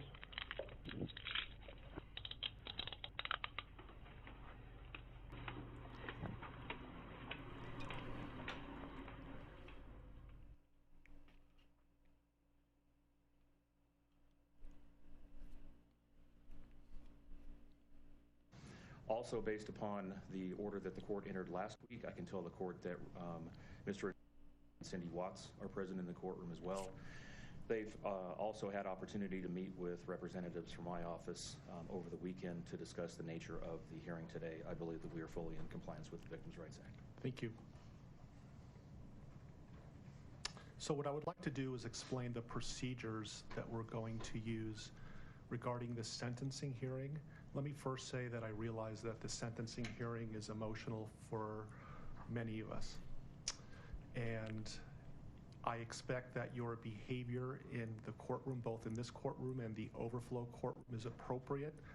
If the court determines that your demeanor and behavior while in the courtroom during the hearing is not appropriate, I have advised the deputies that I will be asking you to be escorted out of the courtroom. So please be mindful of your demeanor during the sentencing hearing. What kind of scope do you want on your gun? Also, as a reminder, all electronic devices must be turned off. The only electronic devices that I have authorized to be used are those through the expanded media coverage order. If deputies see that you are using an electronic device not authorized by the court, the deputies will take action on that. So please be mindful of that. If you need to turn off your electronic devices, please do so now. So these are the procedures that we are going to use for the sentencing hearing.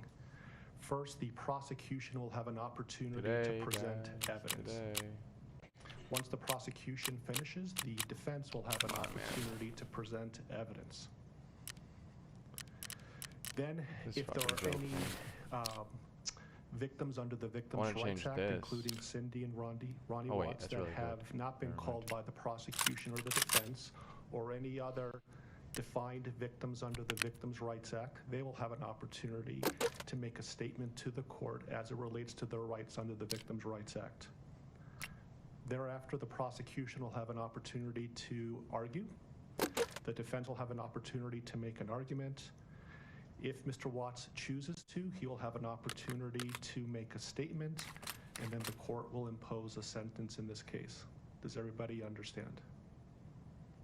Okay.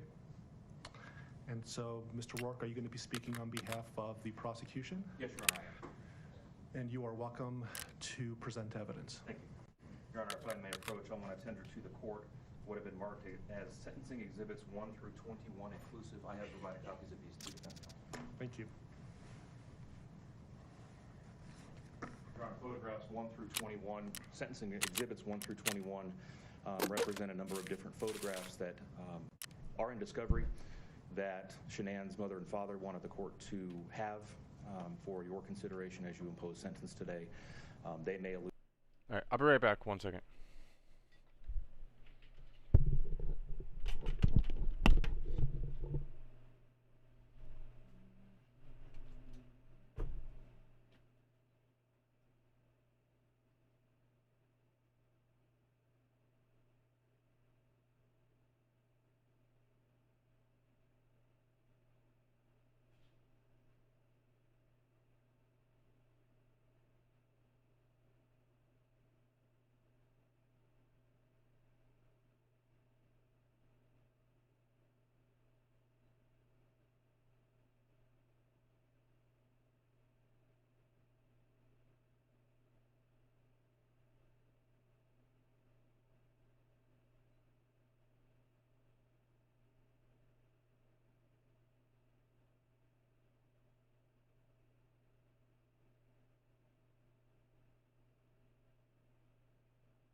allude to those, and I've asked them to do so by way of sentencing exhibit number. But that's the sum and substance of exhibits 1 through 21. Thank you. And do you have individuals who would like to make a statement? I do. Your Honor, if I could first call upon Frank Rusick to join me at the podium. Thank you.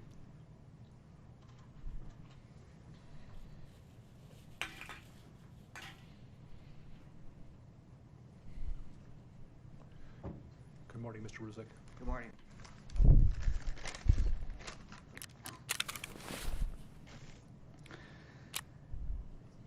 Well, I'd like to say to the courts that Shannon, Bella, and Nico love and caring people. They love life. They love being around people who love them. Ooh. They always had good times. This is the first time they went to the beach this year, and they loved it. But God only knows what happened that night. Life will never be the same without Shannon, Bella, and Celeste and Nico. Had all their life. Donation. How lucky are you, huh? How lucky are we? You gonna flex the beast today? I've been a little sore from yesterday. So champs, remember we talked about it last week. I said you know, my body's condition, it feels good.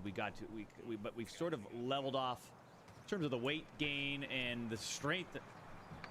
I got the wheel. And part of that is I've been taking the whole, you know, 12. Let's make sure I get 12 reps in, and then another 12, and then maybe another 10 to 11, and then 10 or 11 , 12, whatever. You know what I mean? I'm trying to find something to watch on YouTube while I think I'm we've like conditioned doing our body. We're in at the between stage raids, but this is where it's like time to bump it up now, in terms of bumping up the weight dramatically.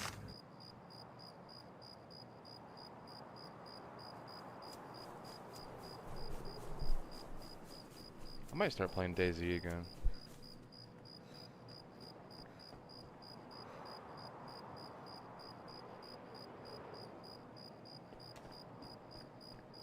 Holy shit.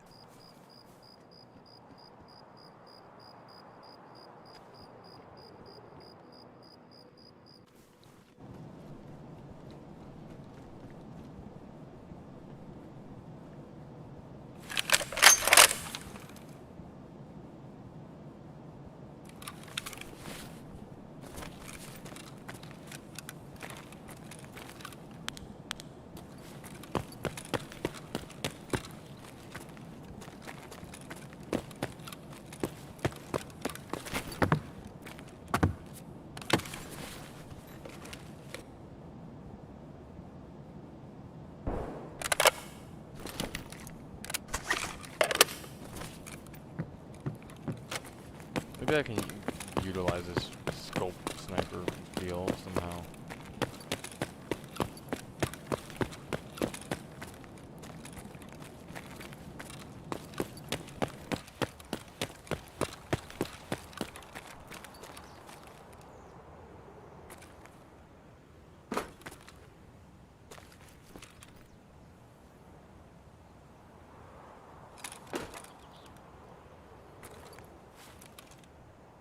Ooh. Oh, I had. I know I gotta go get that.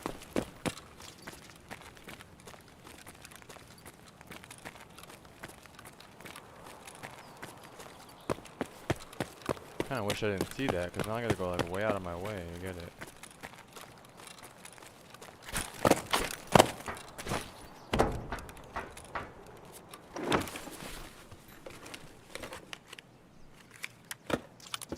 Okay. I wish we can go out there. I know that's like not a map right now, but I think that'd be cool. They expanded interchange.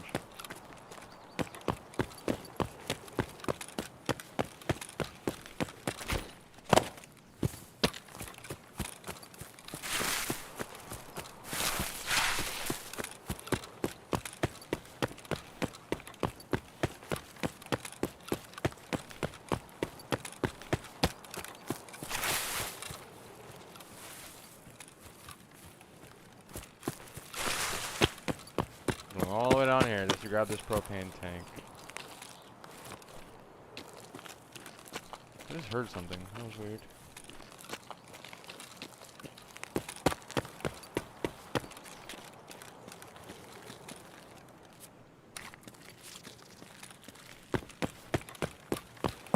I just wanted to start someone talk, which is kind of weird because people don't talk in this game.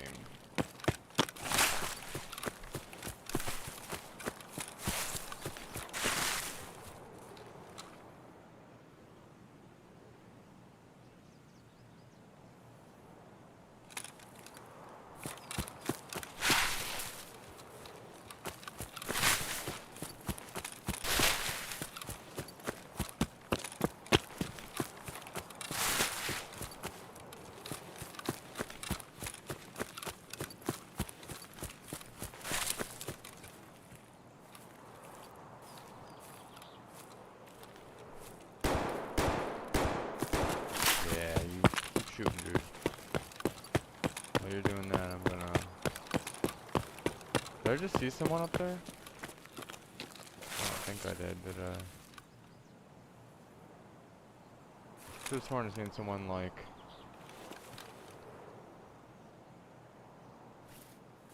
Maybe not.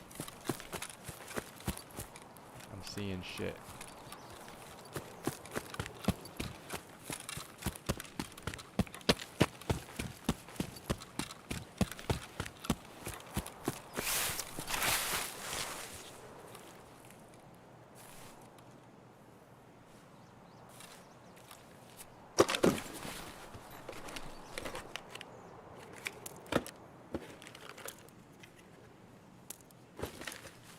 It's money. It's all money.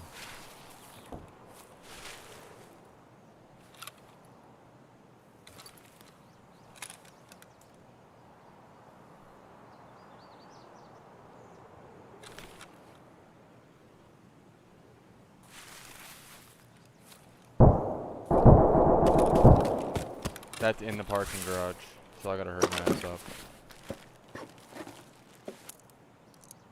Okay.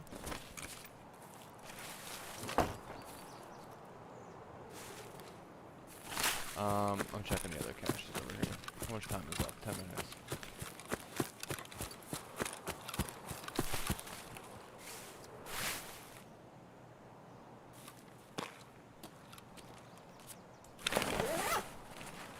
Wish I had a freaking backpack, dude.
I think I hear someone up there.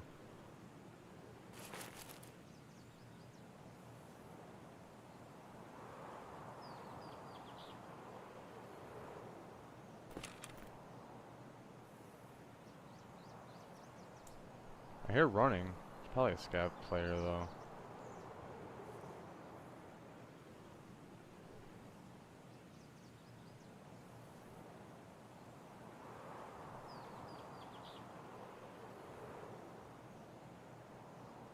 I hear running over there. I guess fuck it. Let's go.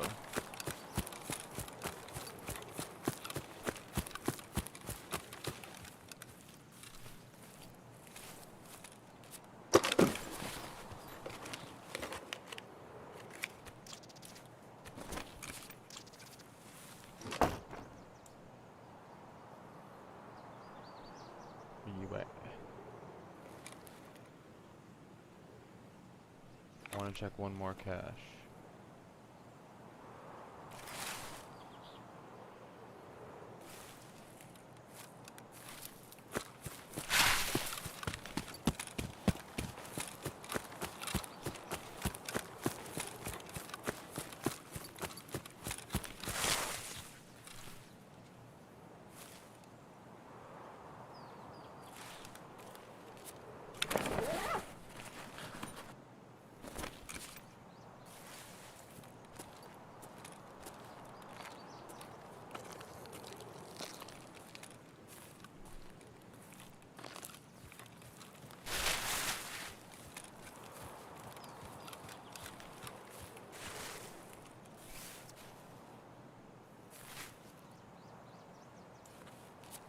Not one person, huh?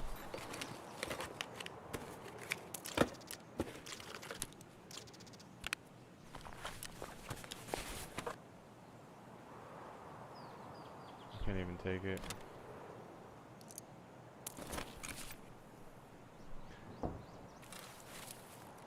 Maybe the next cache I'll have a backpack. I still have 7 minutes, so if I kill someone, I'm gonna have to just take their whole backpack.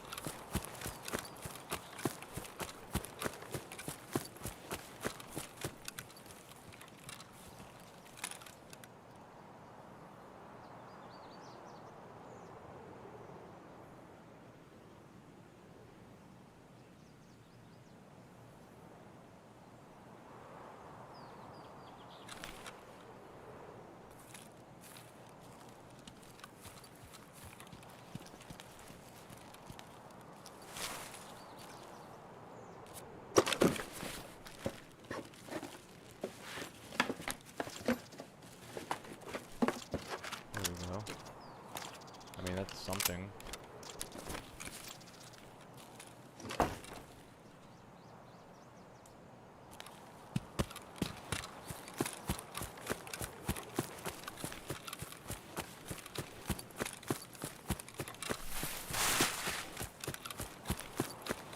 I'm trying to keep the center. I usually run like this, looking down, so the center of my screen is down here. But I'm trying to do it so like, trying to like teach myself to run with my gun pointed forward instead of down, and I think it will help me out a lot. The time it takes me to point from like where it's aiming to up always ends up getting me killed, so.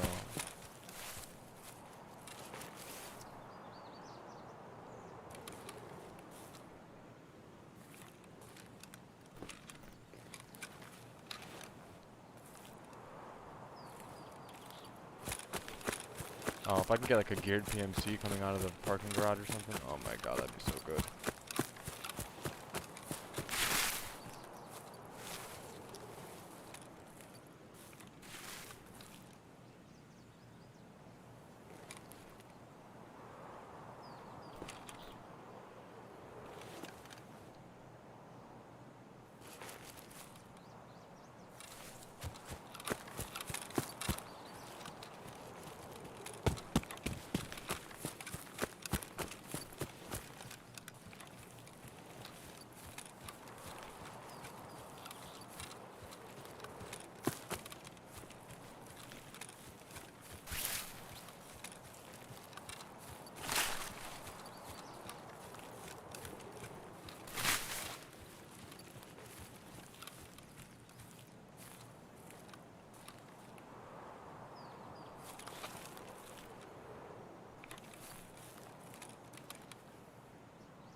I don't think I'm gonna catch one.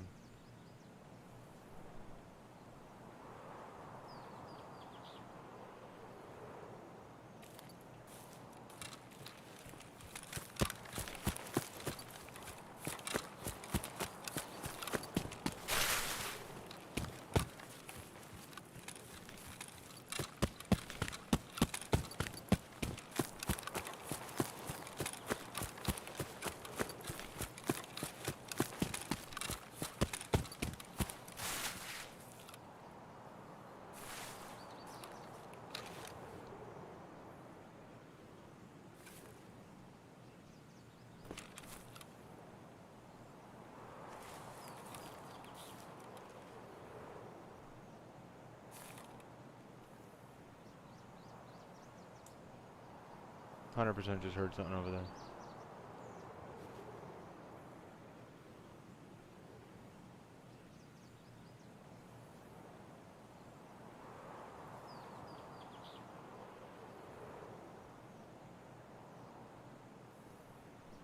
I don't know where.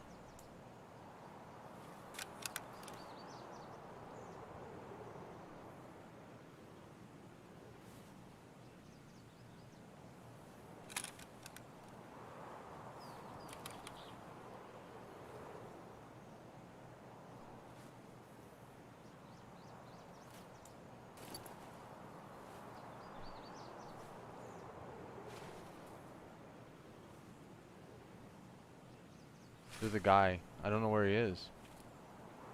I heard him walk on like gravel for a sec. Okay, just heard it again.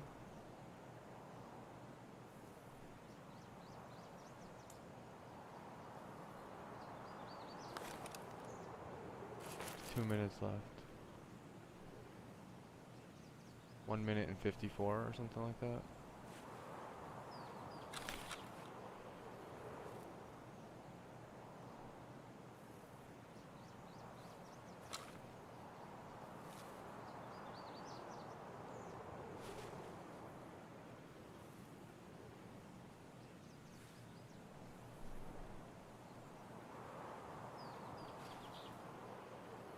I have no time to even loot. I gotta just run. I might die right here, but whatever. There's definitely a guy like that way somewhere. Or maybe in this bush right here. I don't fucking know. You can camp in that bush with 20 seconds left in the raid and make it out.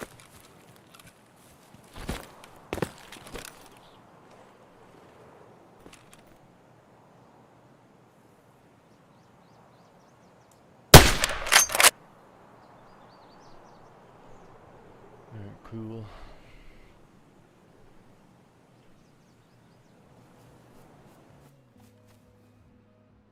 Hello. Oh, yeah. Didn't find any Mosin rounds in there, did you? I found a PU scope, but not any Mosin rounds. I've got a Mosin. Have you got a Mosin? Yeah. No, you can have a PU. Oh, dude, what a legend. It's in my hands. Sorry, there we are. Thanks, man. Oh, very kind, dude. I appreciate it, man. Whereabouts are you headed? No worries. Well, I've got nothing, so I was looking to go towards the military base. Alright, good plan. There's not normally much there for two. I'm going to go down this road here and see where it leads, man. Stay safe. Okay, take care. What a nice guy. Gave me a PU. Hello.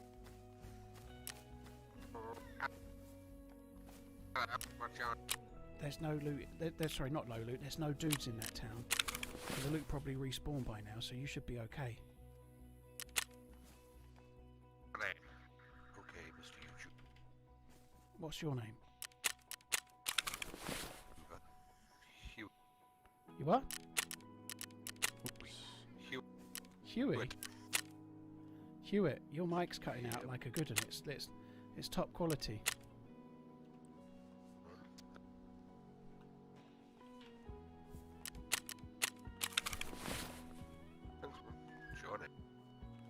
My name's Dave.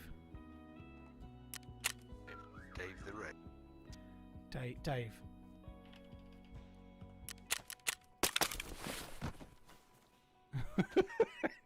That was taking too long, and his mic kept breaking up. I just couldn't take any more. I'm sorry. I'll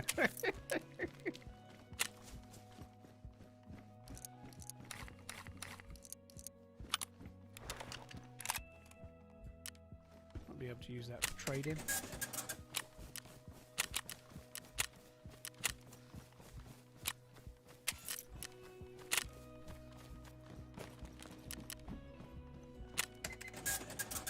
Going to say I found guns in this one quite a lot, and then we have an SKS.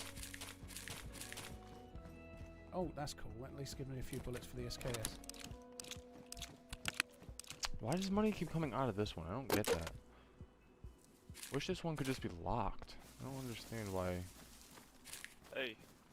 Holy you have shit! a knife? Fucking hell! I need a new pair of pants. Yeah. All right. Yeah, I can. Let you have a borrow of that one. I recognise the voice. Do you? Okay. My name's Jack. You're a streamer? No, I'm not a streamer. No, I made a few YouTube videos before, but no, not a streamer. Top Red? Top who? Is it Top Rack? Top Record? Top Rick. Yeah.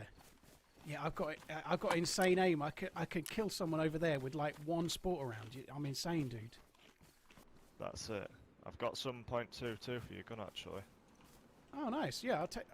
I don't need it because I've got an IJ, but if you've got some 38 ace in here, I could do with that. I've got 8 in there. Yeah, you can have those if you like. They're in there. Cheers. Was there some shots around here, like a suppressed shot? Sorry. I've just got here, mate. Alright, what gun? What bullets do you need? 38. This. I've got. Oh, two okay, rounds. my bad. Let me guess. It took the money out of here, right? I don't have any of No, those. it That didn't. sucks, that time. man. Sorry.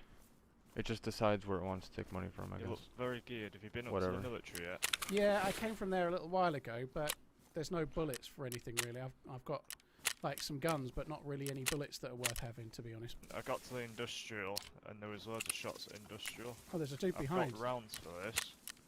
Oh, nice. I just need to get a scope if you've got one. I do. Yeah, you can have one. Yeah, it's on the ground. I've got one. Hi guys. You do? Yeah, there you go. Hi, Right, dude. mate. You're right. Oh, that's sick. Do you have any spare rounds? Because it's only got 4. No, I've got an SKS with 8 bullets, but they're all in the gun. I don't have enough to even fill the gun up at the moment. Oh, are you the guy I gave the PSU scope earlier to? Oh yeah, hello. You're right, dude. Yeah, I've still got it. Hello, yeah. I have a spare Okay. now. If you want the spare one. Well, I found a Mosin, and then some guy shot me by the well here in Boston with a deagle, so I'm trying to get some revenge. Oh, dude. Well, I can Oh, try to help with that. Which well was it? There's like 3 wells here. It's the one by the barn I've on just the left. drunk from the one down near this church, down there the red thing. Just drunk. Dead bodies down there behind the red house. All right, let's go have a look. I did hear some shots. I reckon I was here just after you, but I didn't get down there.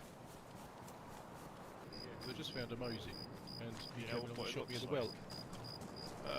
He was Like wearing what backpack you a might have on. denim jacket. What did he shoot you with? Do you know? It was a pistol.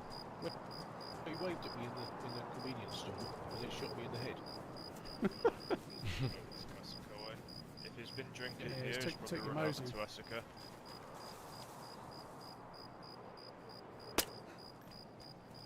Fuck, that dude's got a hole in his head.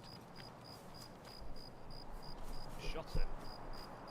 Only the zombie. Yeah, suppressed pistols are really good for zombies. Not in my hands though, but they normally are. You can shoot happy now, because I give you like 30 rounds. Yeah.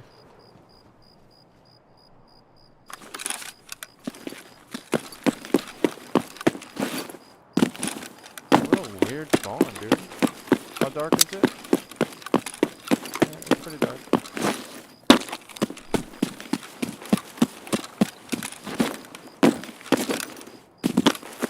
Is it dark? Yeah. Let's hope there's no one else with night vision.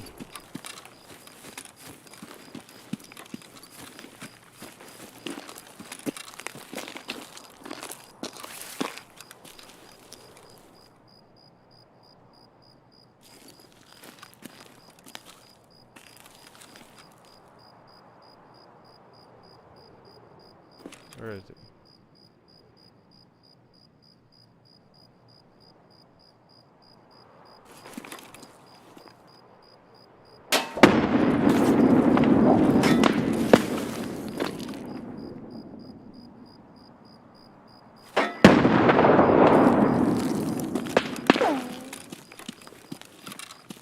Is that at me? Who the fuck's that even at?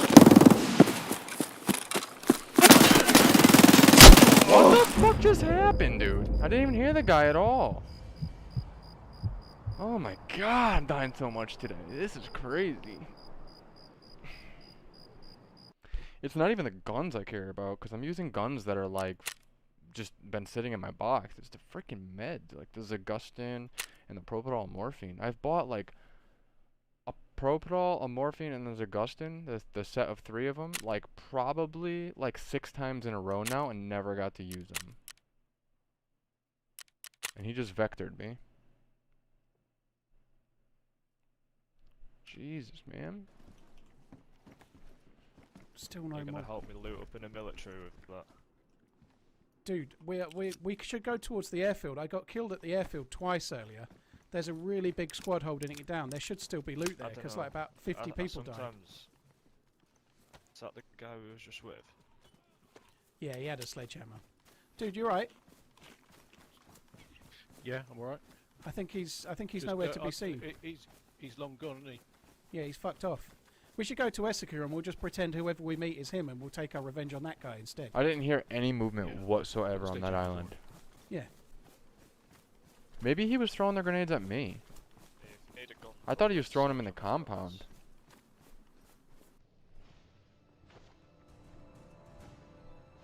Gilly behind you, Gilly behind you, 100 meters, other side. Gilly, the other side of the road. Don't stand still. I'm gonna get so much shit back from insurance. Firing. I don't know where he's gone. Alright, anyway, let's get back to fucking building a kit. I think I'm gonna build another AK though. But I'm gonna do like a sniper type AK. Dropped him. Freshie on the road. Let's go and get this Gilly. Yeah, AK-103. Has he actually died though? He might be uncon, that's why I want to push him quick. He might not actually be that geared, he could just have like a Gilly and fuck all loot. Right. I'll watch your woods to your right.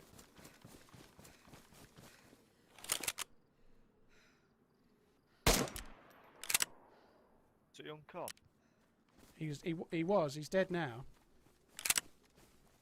What the fuck? Oh, he's got some 38 Mosin on his. Oh, he's got a Mosin on his backpack. What's better, that dead old scope or the hunting one you gave me? I prefer the hunting scope. This dude's got a Mosin on his back, but and a carbine, dude with no gun. If you want any of it, grab it. Under barrel grenade launcher. Yep. That'd Take be his fucking backpack awesome. as well. Actually, that backpack's quite nice. He only had two, but it's a camo Mosin with no sight. Is that the one that you had, or was it a different one? It was a camo Mosin with no sight, yeah. So, but he doesn't seem to have a pistol unless it's somewhere weird. There's more 2-2 on the floor for your gun.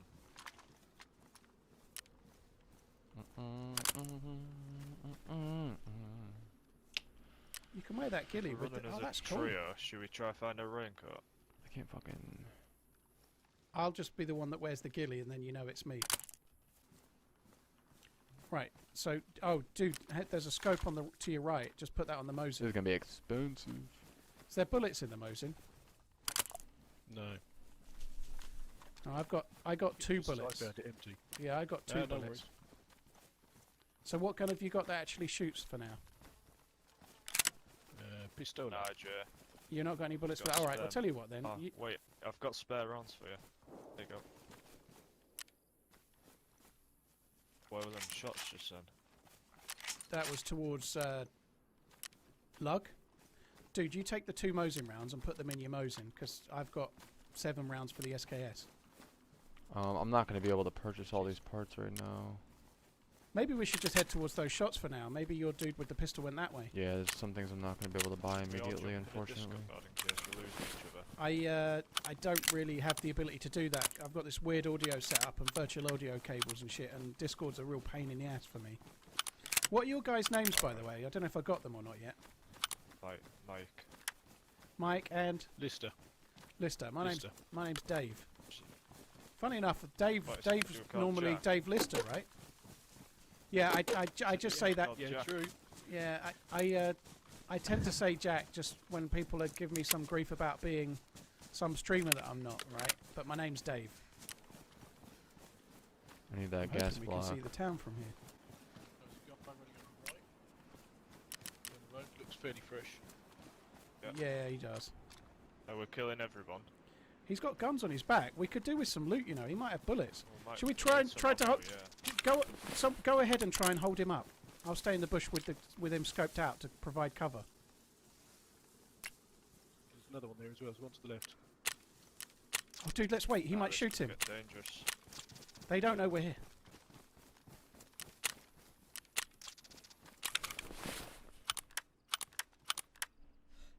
There we go. This could go bad. That's where you go after I put all those on there. Why are you going there? There we go.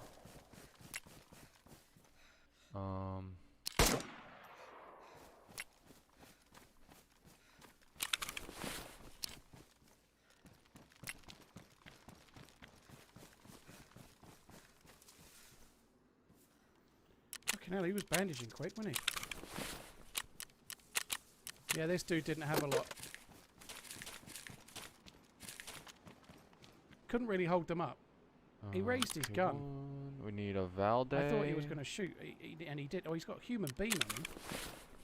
Lost the other one. Right. Yeah, no, I got him. I got him. He's dead behind that tree. I've killed 3 people with this SKS, and I only had 7 bullets to start with.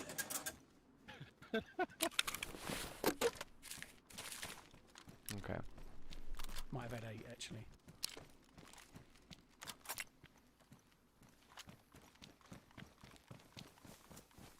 Yeah, he stopped there to bandage, so this dude was probably a bit more injured. You hit him with the Mosin, I think, didn't you? I'm really surprised he didn't die. He must have got hit in the arm. Yeah. He's got no vest on. He must have got hit in the arm. Well, fair play, guys. We might be a bit shooty, but we're certainly doing the business. Minus right? 40 plus 15. This dude had it coming. He's got human meat on him and bloody hands. He's been up to no good. Well,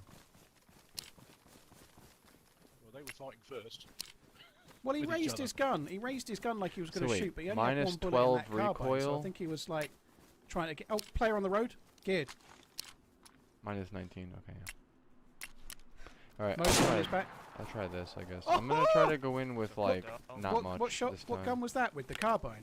Repeater, yeah. Fucking hell! I think you broke his leg or something, didn't you?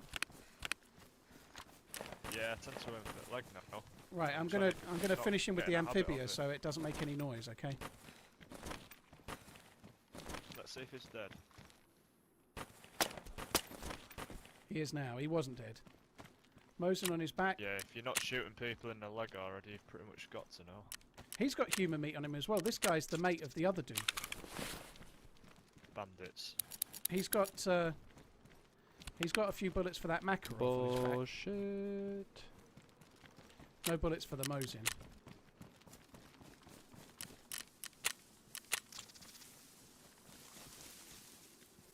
Actually, I think I prefer the green one to the. Yeah, we'll take the green one. So these were the guys probably shooting this way when we heard them. Probably, shots. yeah. There'll be somebody dead, and they've clearly cut somebody up, haven't they?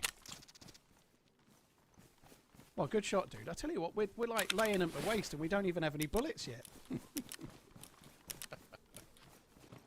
Someone get that zombie. Contacts.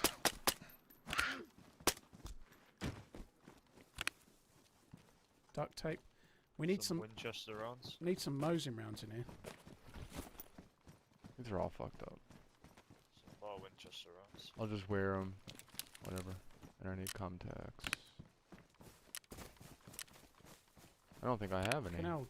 That player here. Yeah, I don't have any. Yeah, I just found some more Damn Winchester rounds as well. Holy shit. There's often Mosin rounds. It's just unfortunate we're getting nothing but 308 at the moment. Here's where they cut the person up. Yeah. This dude's got some decent bullets. I'm going to quickly grab them. Has anyone got a gun that will take the 308? Because I've got another 7 bullets here as well. We must have about 80 bullets. None of us have got a gun that takes 308 at the moment. Right, I think we have to go this way. It kind of takes us towards Goulash, but we might as well go that way, I suppose.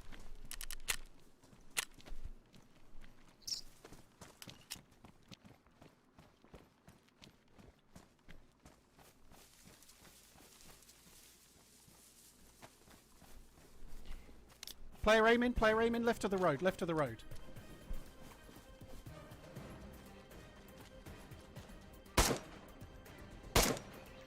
Just the other side of the tree. I'm going to push. He's coming, he's coming.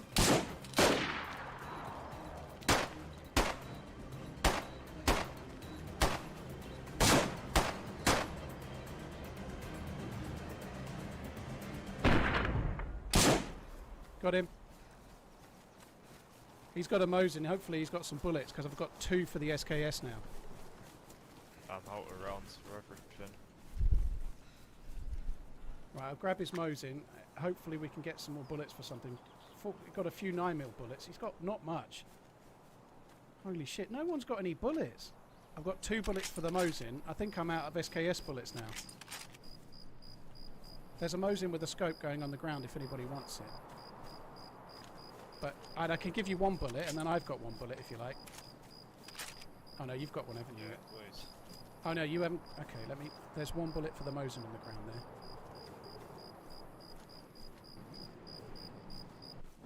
Oh my fuck. I think I've got 2 bullets for the SKS actually, so I've got 2. Okay.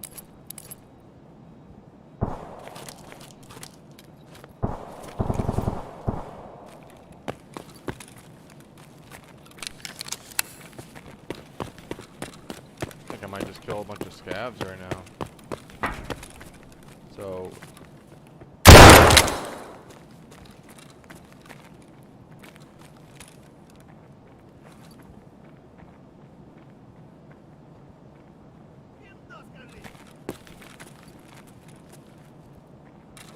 no fue.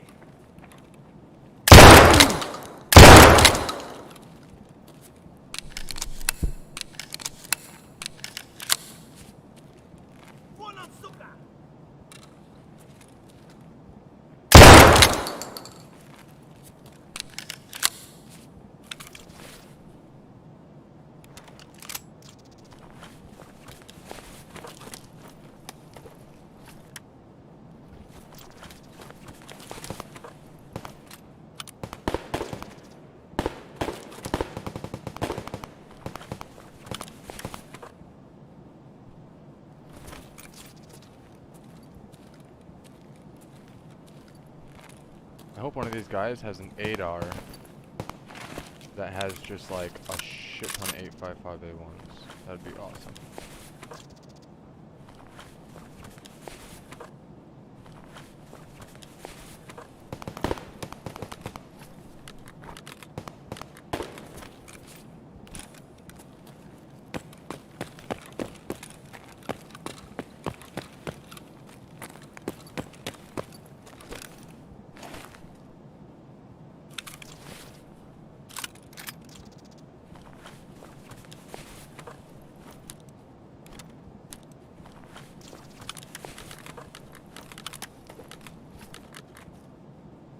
Okay, at this point, I don't know if I need all these tourniquets, but...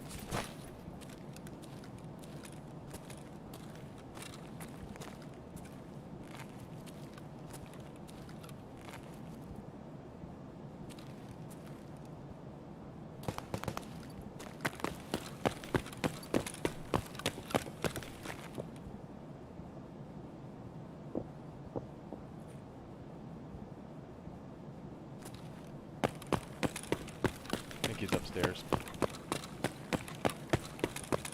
He might not be, but sounds like he is.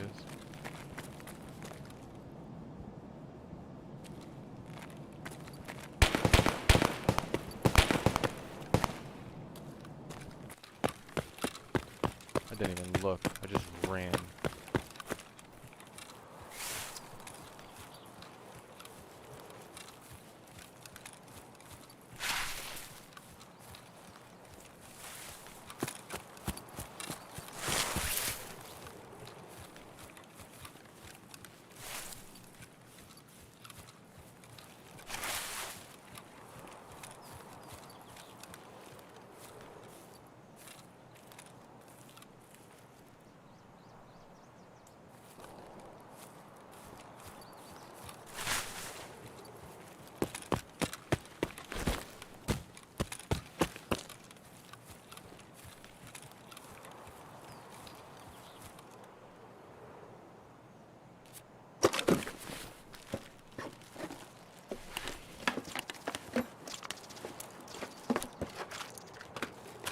What are you?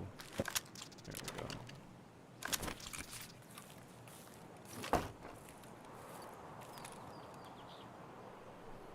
So there was a guy just fighting on the highway. Probably killed all the scavs and kept going, but I guess he could still be looting.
the fuck?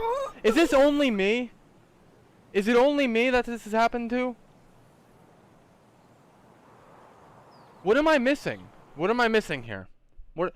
I need another person to tell me what the fuck just happened right there. Because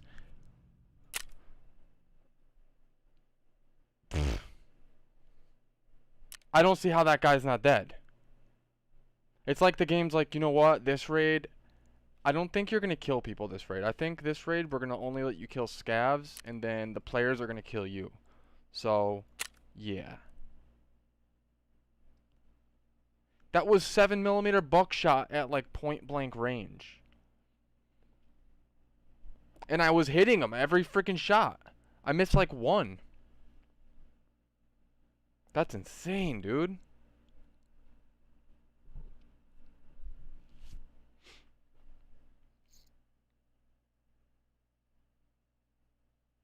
He was getting hurt. It's like my bullets were like airsoft pellets or something. Two.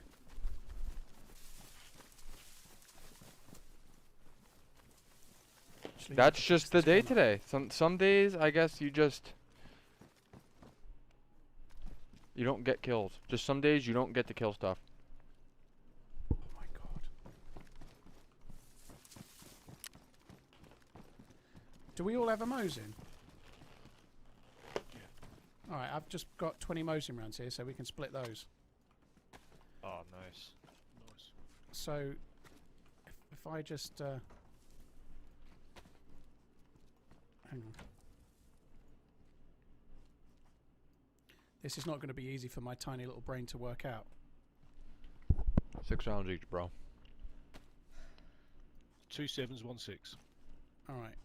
Well, there's a 7 and a 6 on the floor. Make it up between yourselves. Do you want your cooking pot? Lose, you lose. Nah, I'm good.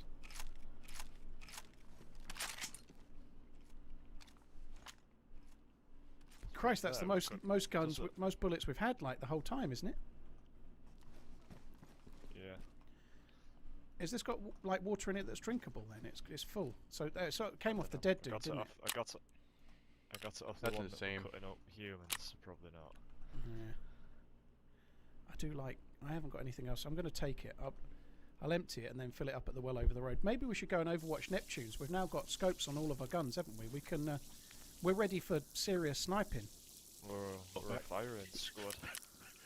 With 7 bullets each. 7 bullets is a lot. I've only fired about 7 bullets and I've killed like fucking 4 people or so. I think maybe more. I don't know. That's not an indictment of how great I am. You know, it's just been that they've been standing still and been quite close. You know. Lister go. Where are you? Oh, he's over there. Look, he's over there.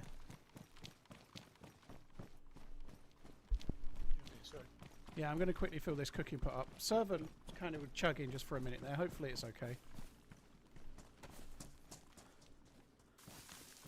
I managed to give away the blaze with the compensator, which was a mistake.